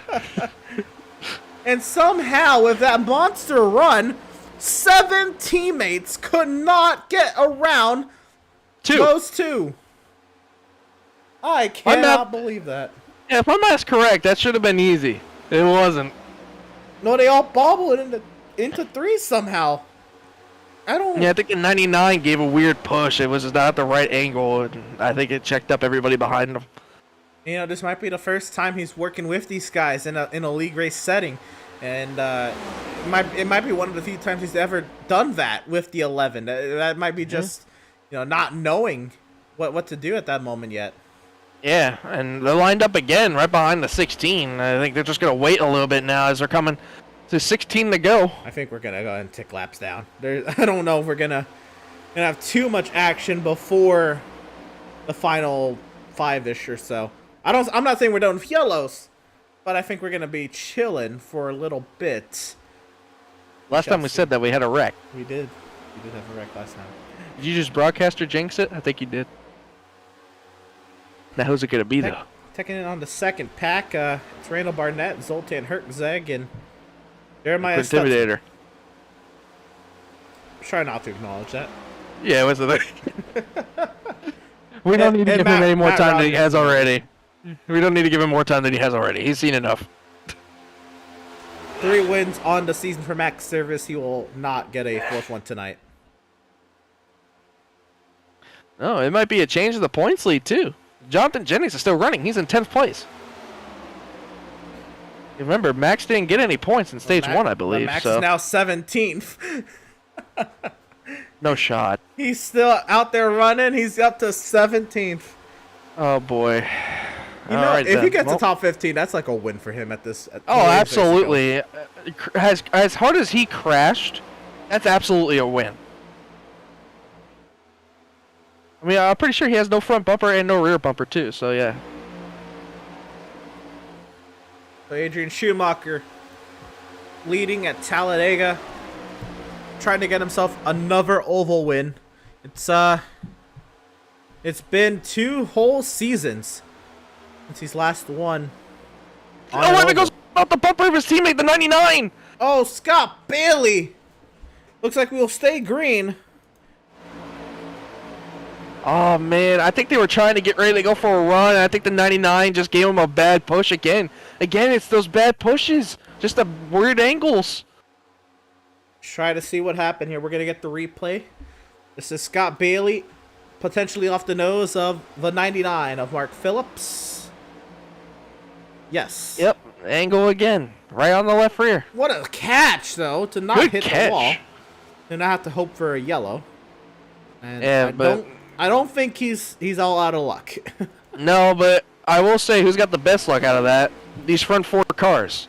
Adrian Schumacher, Seth Berger, Devin Smith, and the 16 of Eric Peck. They pulled away after that happened. So what they need to do now is, if they want to maintain that, they need Devin to get to the rear end of Seth to keep Seth glued to the 88-2. Because if they don't get glued up here, that could allow Gardner and Fitzpatrick. We saw how good of a lead car Gardner was earlier when he won stage 2. You see McMurtry's glued to the rear end of the 2. These 3 look more. These 3 look more together than the top 3. Yeah, but right there, that bobble though, McMurtry needs to make sure he's squared enough with that 2, to where he doesn't turn him around. That's the thing. These guys, I mean, they're just getting way too aggressive with the pushing. It's hard. I mean, you gotta make sure you're perfectly squared. I mean, now the 77 is all over the back of the 82, and like you said, like you mentioned, the 95, he's up there. He's gonna be all in the back of the 77 if he can. He's a little bit further back than I think he would like, but like you said, they need to get together and pull away, and I think they're about 2 seconds off the leader right now, so they're doing a decent job, I would say. So as long as they keep doing what they're doing, I think they'll definitely be okay. And I think Seth realizes that as he's getting all over the back of Adrian. As the 95 is about to look like he's about to make a move. No, I don't think they're gonna risk going side by side right now to let those guys catch up. I think that might have been more of an error, maybe just a little bit of a mental lapse, but I don't think these 4 are gonna make a move on one another until they're for sure it's gonna be amongst those 4. That would be the smart thing anyway. Yeah, it would be. You're right. I'm not saying that they're not, but I've seen otherwise. Yeah. And they're still maintaining that gap to Adam Gardner. It's 2 seconds, so. Let's see right here. Let's pull it up live. It's the gap. Gardner to Eric Peck. He needs to get to. They're pulling. He needs to gain about a second to be solidly in Eric Peck's draft. He needs Fitzpatrick and McMurtry to figure it out.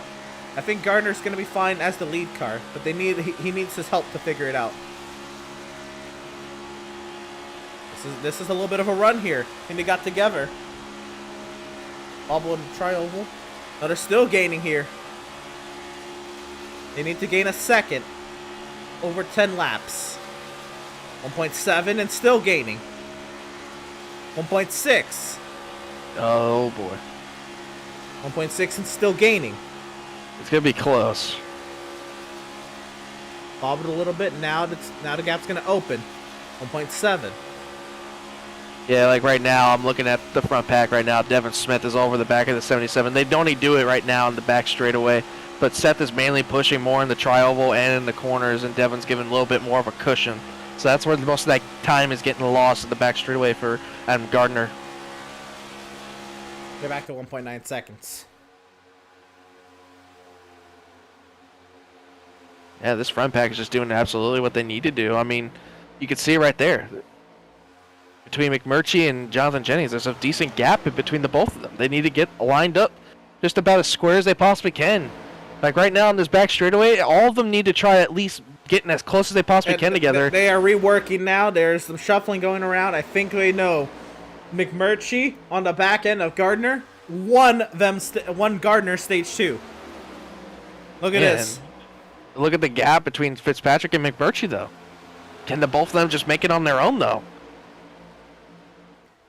Is McMurtry going to have the power to Zoltan Hertzeg this? They continue to lose time to the leaders. My biggest question right now, if Seth Berger wants to win this race, and I know how badly he does, when does he make the move? If I'm him, I make it last lap tri-oval. I mean, that's when he has to. But now you have to... Let's look at this. Adrian Schumacher, he's won this season, yes. But he hasn't won in an oval in 2 full seasons now. I mean, how much... I mean, I know it's Talladega, but like... Come on. I know anybody... Obviously, everybody wants to win every race. But... Exactly. An oval for Adrian? He just doesn't get that opportunity. And he... Okay, he's back. Right. He doesn't get that opportunity all that often. You know, yeah, exactly. But then also look at it Seth's perspective. Seth hasn't won this season. Yeah, and he's watched his teammate win 3 of them. Yup. He's watched. So like Adrian how bad does he feel about not winning as much? I mean, Adrian's won at Canadian Tire, Max won at Iowa, Indy, and excuse me, Atlanta. Thank you.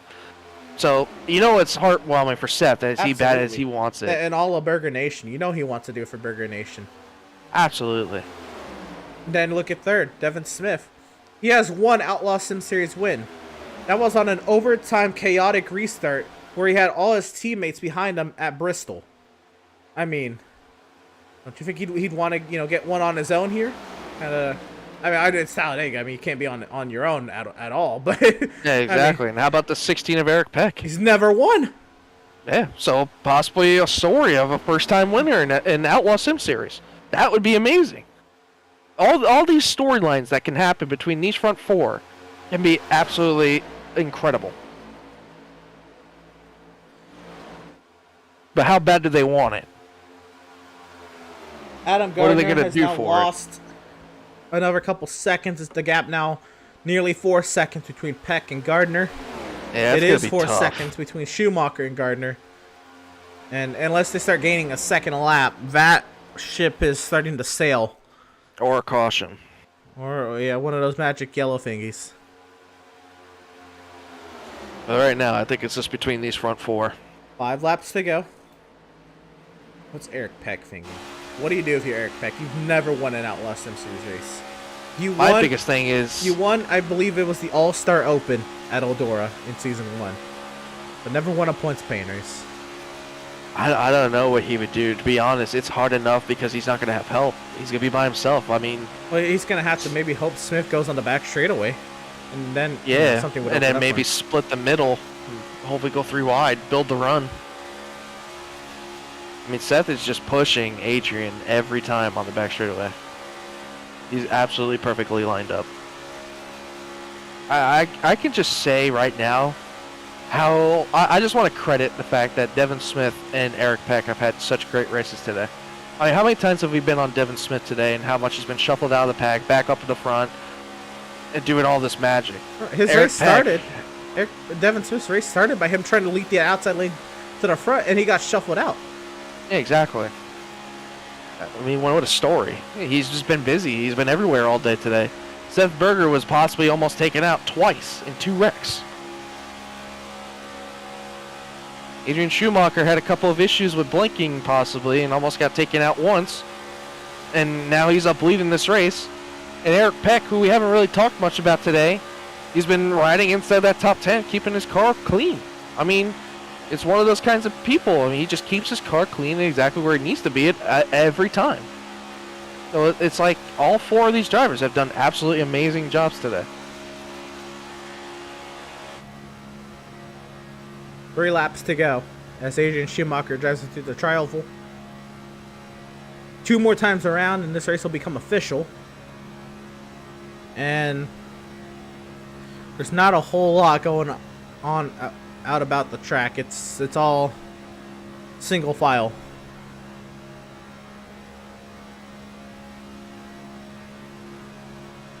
Devin Smith in third. If something's going to change at the front of this field, it's going to have to come from this 95.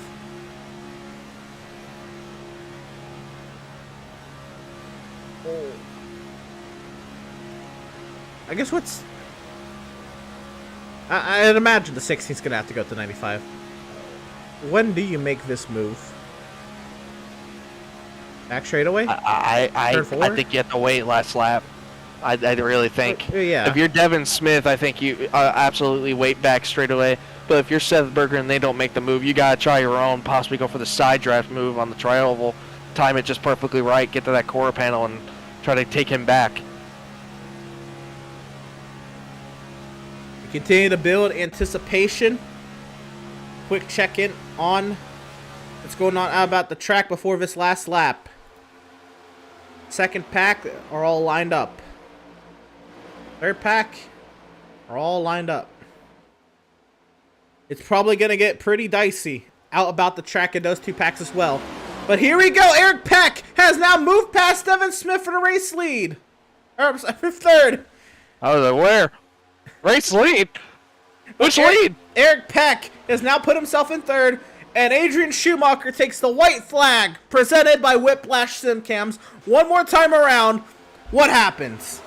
Eric Peck's got to do the move. He's going to have to go. I don't know when he's going to do it, but Devin's going to do it before him. He's going to try by himself. Does he make it work, though? No, it doesn't look like he's going to be able. He's going backwards. But now Eric's going to build a run. He's going to try to maybe do it right here in turn 3. That side draft that Smith did to Eric Peck might help Eric Peck get a run off of 4. If I'm Seth, I got to wait. You got to try to build this run up for when you're coming off the trial. Well, here comes Devin again. He's going to try it one more time. Is Seth going to go? Seth, you got to go up if you're going to go. Here he goes. We might have a full finish here. Seth getting him. Here they come to the start finish line. Seth Berger is clear to the race lead, and Seth Berger wins at Talladega. What a finish. He timed it perfect. Absolutely perfect. It doesn't get better than that.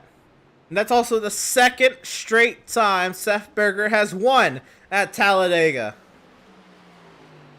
He timed it perfect. That was the perfect moment to do it. He had the momentum coming from Devin behind him, so that gave him a little bit of an arrow push, and it helped him more with the side draft. But what a finish. Adam Gardner gets a top 5. How about that? Seth Berger. He waited till turn 4. Unfortunately, Devin Smith, Eric Peck, they were fighting with each other too much. I think they cost themselves any chance at the win. Just a bit. I think Eric was waiting more for something else to happen, I think he was going to wait and see what everybody else's moves were going to be, but I mean, still, great finish for all these guys. I mean, Eric Peck started 33rd. Let's think about that for a second. What a finish. You know what? It's Talladega.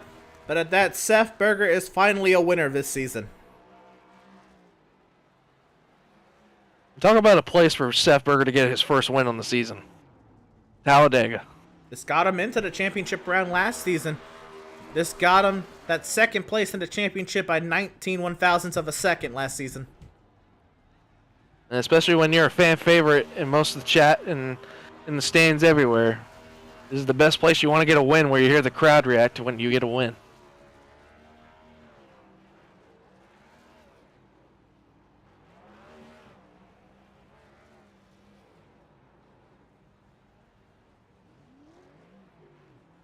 Usually they say Junior Nation takes away this place, but I think today it's Burger Nation. Burger Nation.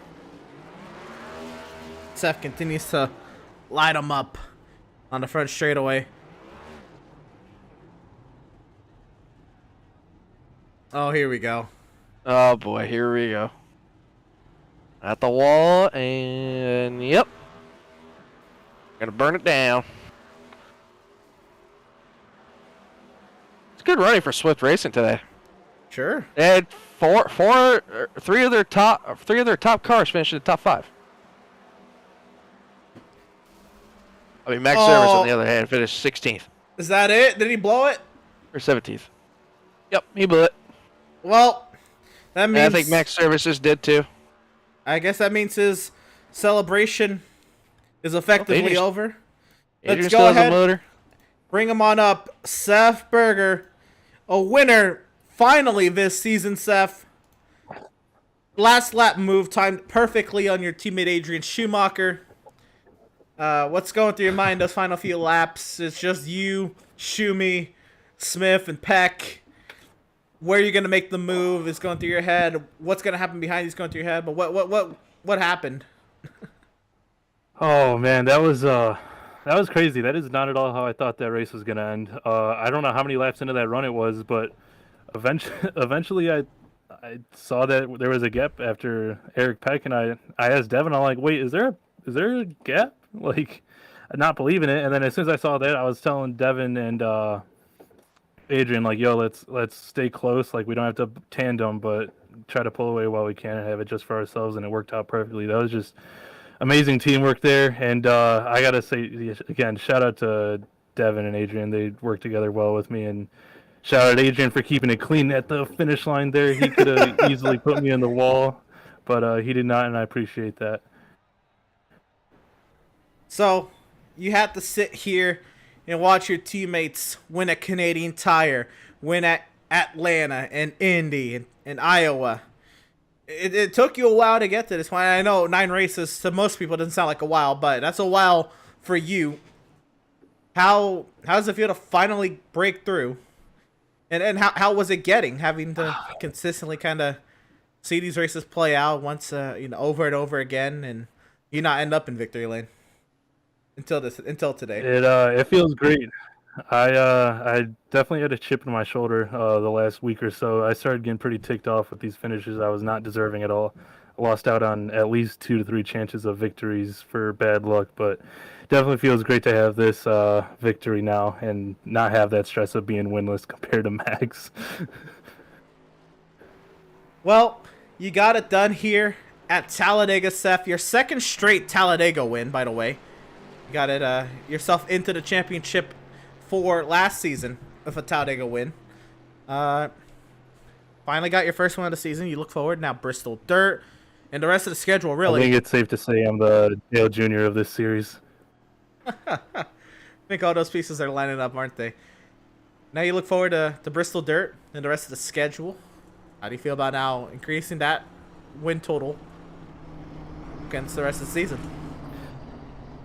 I feel confident. We've been bringing fast setups week in and week out. I don't think there's really been one week that we've brought a terrible setup. We've had some bad handling ones, but they're still quick. So I'm very confident we're going to keep getting victories, and Swift Racing is going to be a force to mess with this season. Right on. Well, Seth, once again, congratulations on your first win on the season. I got to think back how many wins you have in Outlaws. This is probably like 11. I'm thinking, right? Win number 11 potentially for you. It's been phenomenal, but finally got yourself that win this season. What do you got to say to all of Burger Nation out there that's been watching and waiting for this moment this season? Thanks for the support, and I told you guys that I was going to eventually come through with one. And I will be coming through with another one here shortly. I like that confidence. Right on, Seth. We're gonna leave you to it. Go celebrate, brother. Go celebrate hard. Thank you. Driver of the number 77, Seth Berger. Oh. Oh, I was confused. Where was he going? Well, I didn't know you can go off that way. Well, I don't think he did either. Let's go through our race results, Ed, and look at how this race kind of all played out. Seth Berger won today, 10 laps led, and a margin of victory of over a tenth, really. How close that finish was looking. That's a pretty big margin of victory. Devin Smith comes home second, barely edging out Eric Peck. Adrian Schumacher finishes fourth. Adam Gardner in fifth. Derek McMurtry sixth. Seth Fitzpatrick seventh. Jonathan Jennings eighth. Mike Petrin ninth. And Randall Barnett rounds out the top 10. Ed? Yeah, 11th was the 11th of Scott Bailey, and 12th was the big runner all day who got to the front real easy, Zoltan Hersagen 12th. Jeremiah Stutzman 13th. Matt Rogers 14th. Marty Phillips 15th. Nate Aldridge 16th. Max Service 17th. Jacob Reeves in 18th. Kevin Thompson 19th. And Joseph Causey rounds out the top 20. 21st, it'll be the 12 of Andrew St. Cour, 18 laps off the pace. Nicholas Shelton had a brilliant showing today. He'll finish 22nd, 22 laps off the pace, unfortunately, though. Brian Shaw, 23rd, 23 laps off the pace, along with Jesse Adams, 24th, also 23 laps down. Robert Gianni finishes in 25th, 43 laps down. Doug Solms, 26th, 43 laps down, as well as Jason Miz in 27th, also 43 down. Larry McClellan in this first Outlaws Sim Series start will come home 28th, 47 down. Daniel Monix, 29th, 60 laps down, and Greg Holt in 30th, 62 laps down. Ed? In 31st, we got Julio Villalobos, 72 laps down, 31st. John Mickey, 32nd, 83 laps down. 33, Joseph Fogg, 89 laps off the pace. Brad Bonfall, 34th, 99 laps off the pace. Garrett Velzy, 35th, 102 laps off the pace, with Matt Setzer, 36, 103 laps off. Joshua Landfox, 37th, 105 laps down. Andrew Pratt, 38th, 106 laps down, along with James Gillier, who was 39th. Also 106. And last but not least, Andrew Schroeder, 126 laps down in 40th. Andrew Schroeder did not take the green flag today. That is how the 40 entrants for tonight's race came to the checkers. Don't you go anywhere. We still have much more post-race coverage from the Talladega Superspeedway to go around. We'll be right back with all of that and more on the far side of this break. Don't go anywhere.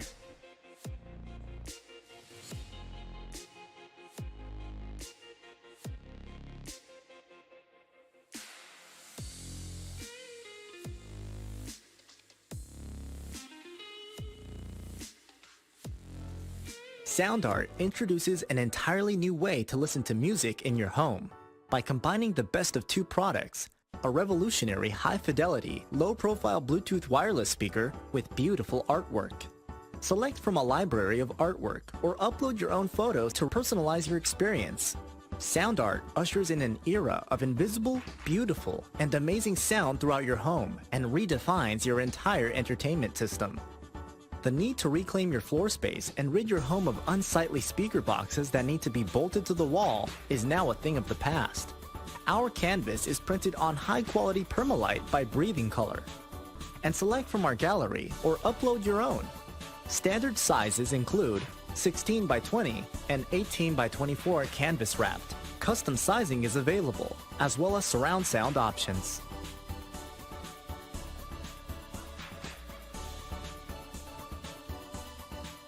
After months of quarantine, we're all interested in how we can become our best self. The team at Permanent Makeup and Cryo is here to help you get the flawless makeup look every day without the extra effort or time. When it comes to your appearance, you deserve the best care that money can buy.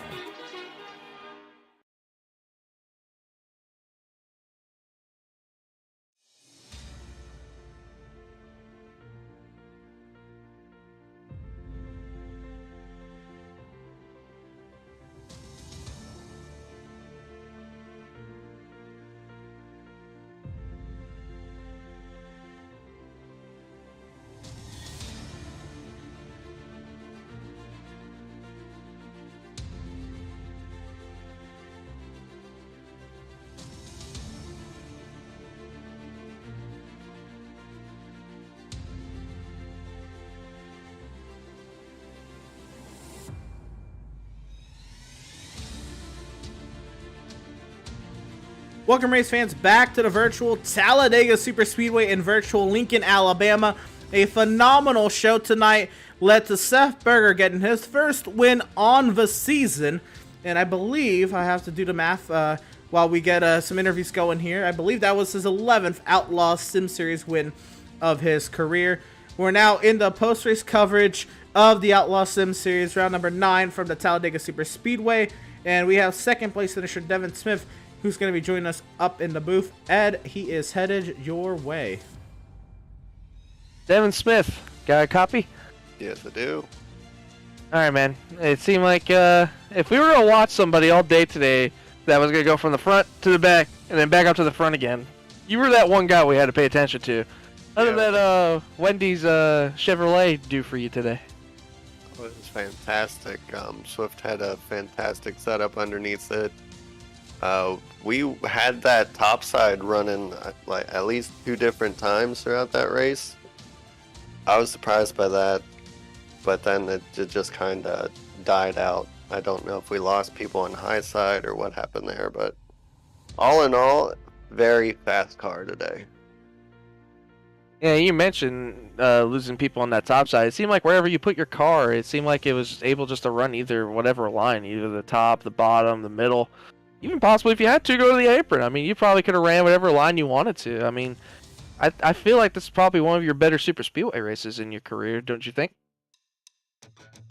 Yeah, I would say it's probably one of my better. Definitely probably my luckiest with how many wrecks I avoided. I think I had to avoid all but like 1. So, I don't know how I managed to do it, but luck and maybe some skill, but that's about it. Yeah, and you mentioned a little bit of luck. I'm going to go with that next question. How do you feel about your luck possibly now that we're going to the Bristol Dirt next week? I am excited. Last year in the trucks I got the pole and I think I finished like 5th or something. So hopefully better result in the race than 5th, but hopefully we can take home another pole. And well, you mentioned about how your team came in prepared for today's race. Definitely looks like you guys are definitely going to have a good time building whatever setup you guys have for Bristol Dirt. Congratulations on your second place finish, Devin Smith. Thank you. That was second place finisher, driver of the number 95, Devin Smith. Now we're going to go ahead and bring in third place finisher, Eric Peck. Eric, you had a phenomenal race today. Got yourself a few laps led. You were running up and down the front. You were slicing and dicing them. Eric, how'd you feel? Okay. You know, I felt pretty good about coming into it today. Certainly. Again, you really, I think for the first time in a while, and you were able to get up there and really show these Outlaws boys that you're here to play. You're here to lead laps. You're here to go for that race win. What was that like when you kind of made those darting moves to get to the lead and you had to kind of go toe-to-toe with the Herkzegs and the Kazies at the front of this field? It felt good. It felt real good. It's about time these setups are starting to pay off. Fair enough. So Twisted Axle, that's right. That's where you were. That's who your team was, right? Correct? Yeah. Right. Y'all had a great showing at Daytona as a team, and then y'all kind of showed up tonight as well. A few of y'all got involved in some incidents, but look, there was still some speed in those cars. Doug Solms was running great earlier on. Twisted Axle is really starting to show up in these Outlaws races at these plate tracks. What does that say about the teamwork that y'all have as a team, and maybe the setup building that y'all have done as a team? What's that been like? All the work y'all put in at Twisted Axle. Work, a lot of practice hours. You know, we practice for these races 3-4 times a week. Yeah, fair enough. It paid off at least today. A great run today. You were able to stick up with the leaders, and I know on that white flag, you know, it really was just luck to see what spot you would get slotted into, but it ended up being a podium position for you, Eric. That's going to be some great momentum as you look forward to the rest of the season. Now, I remember you did pretty well back when we had the Outlaws All-Star race at Eldora in the Open, I think you won one of those stages or heats to get yourself into the All-Star race. How do you feel about setting yourself up now for Bristol Dirt coming up, and the rest of the season past that, if Bristol Dirt ain't really your thing? I'm not really looking forward to the Bristol Dirt track, but we'll go in there with the momentum and try and get the best finish we can get. Other than that, I'm just hoping for a really good of the rest of the season. Hopefully get a win somewhere. Yeah, certainly. Well, Eric, once again... Oh. Yeah, certainly. Well, Eric, once again, congratulations on the third place finish. Again, a great result from you, especially for starting 33rd. That's gotta look crazy to start 33rd and end up in third. You got yourself laps led. You sliced and diced it up with the boys. It looked like you had a lot of fun out there today, Eric, and a well-deserved podium to go on top of that. Go celebrate hard. That was a great run for you. Best luck to you the rest of the season, man. All right, thank you, Anderson. Absolutely. Driver of the number 16, Eric Peck. And we got one more interview waiting for us here, Ed. We're going to have, make sure, 7th place finisher Seth Fitzpatrick join us up here. Ed, he's edged your way. Seth, you got a copy, buddy.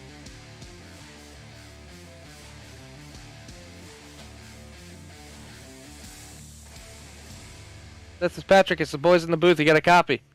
Yes, sir. Well, man, last time I talked to you, it was Indianapolis. You just came off a 2nd place finish battling Max Service for the win. And now I'm talking to you again after a great running at Talladega. How was your race today, bud? It was alright. Been a lot better than most. I got caught up there early just with a couple taps. Nothing major, but it was definitely a little hurt to me, but it wasn't too bad. Was able to salvage a decent finish out of it. And like you said, salvaging decent finishes. You seem like you had a little bit of a rough up there and a couple of those wrecks and stuff, but definitely a good points day, I think, for you. I mean, the last time I talked to you, you said you were just worried about points and, try to make sure you close the gap on some of those people. The rest of the season, how do you feel about possibly just going for points, or you really want to focus on getting one of those wins? Well, I want wins, and if I can be out of the wrong place at the right time, I believe I can be there for wins. I've had good speed every week, just been at the wrong place at the wrong time.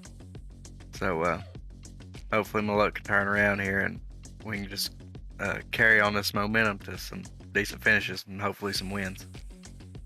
Yeah, like you said, carry momentum. That's definitely a big factor in getting good points races and definitely great finishes. How do you feel about your confidence and how the two team can manage to do at Bristol Dirt next week?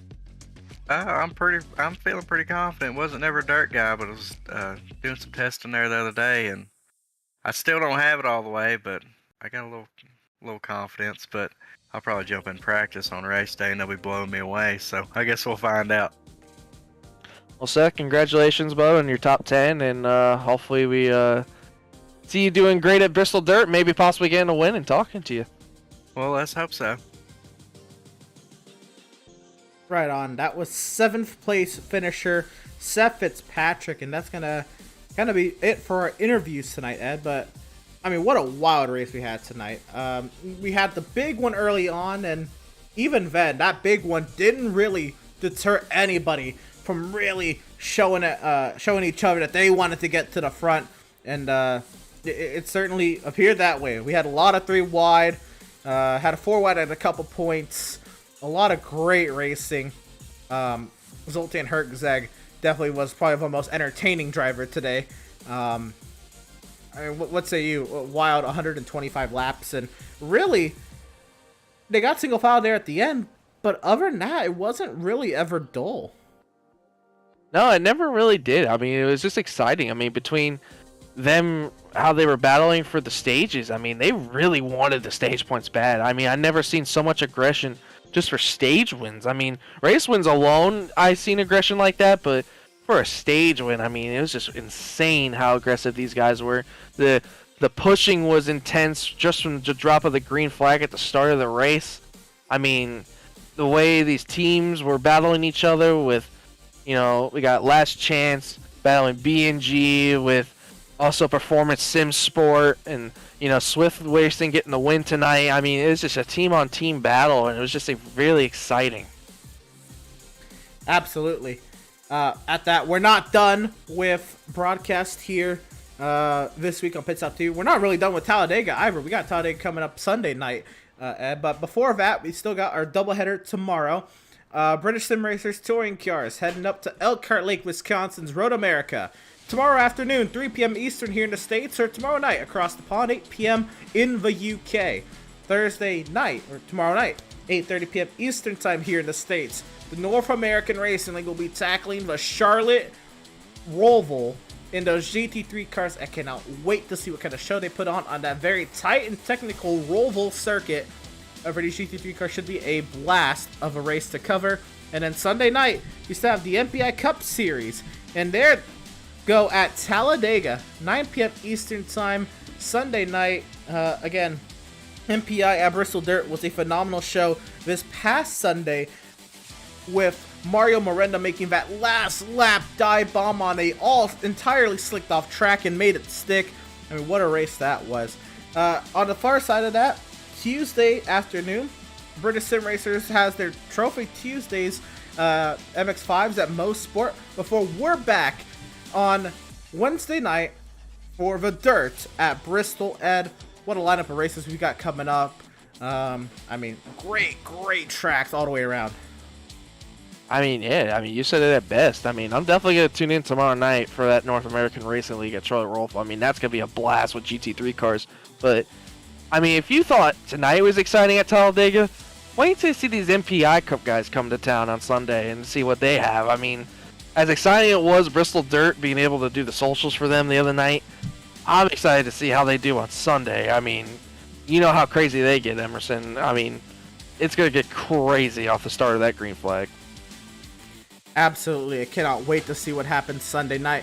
I also can't wait to see what happens next Wednesday night for Outlaws taking it off-road. They're going to Bristol Dirt again next Wednesday night.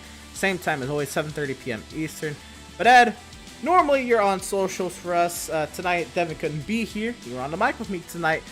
But there will be social media coverage for all these upcoming events. Well, for upcoming events Thursday night, Sunday night, and the like. Where can everybody keep up with social media updates for all these events? Yeah, you can go keep up at facebook.com/pitstoptv. You can go check out also twitter.com/pitstoptv_. Also instagram.com/pit_stop_tv. youtube.com/c/pitstoptv1.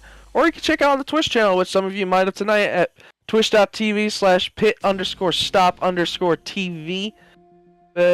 Yeah, that's pretty much where everything goes down. If you guys want to see anything post-race that you may have missed the broadcast, some of the pictures and stages and poll winners and results, that's where you can go check them all out. And at that'll do it. From the big bad super speedway that is Talladega. We're happy to have had you all here tuning in and joining us for tonight's action, and we hope you enjoyed tonight's broadcast. For all at Pit Stop TV, Edward Shearer beside me on the mic, I am Emerson Arden. Thank you all for tuning in, and we'll see you again tomorrow afternoon for British Sim Racers Touring Cars at Road America, or next Wednesday night for Outlaws Sim Series action from the Dirt at Bristol. Good night, everyone.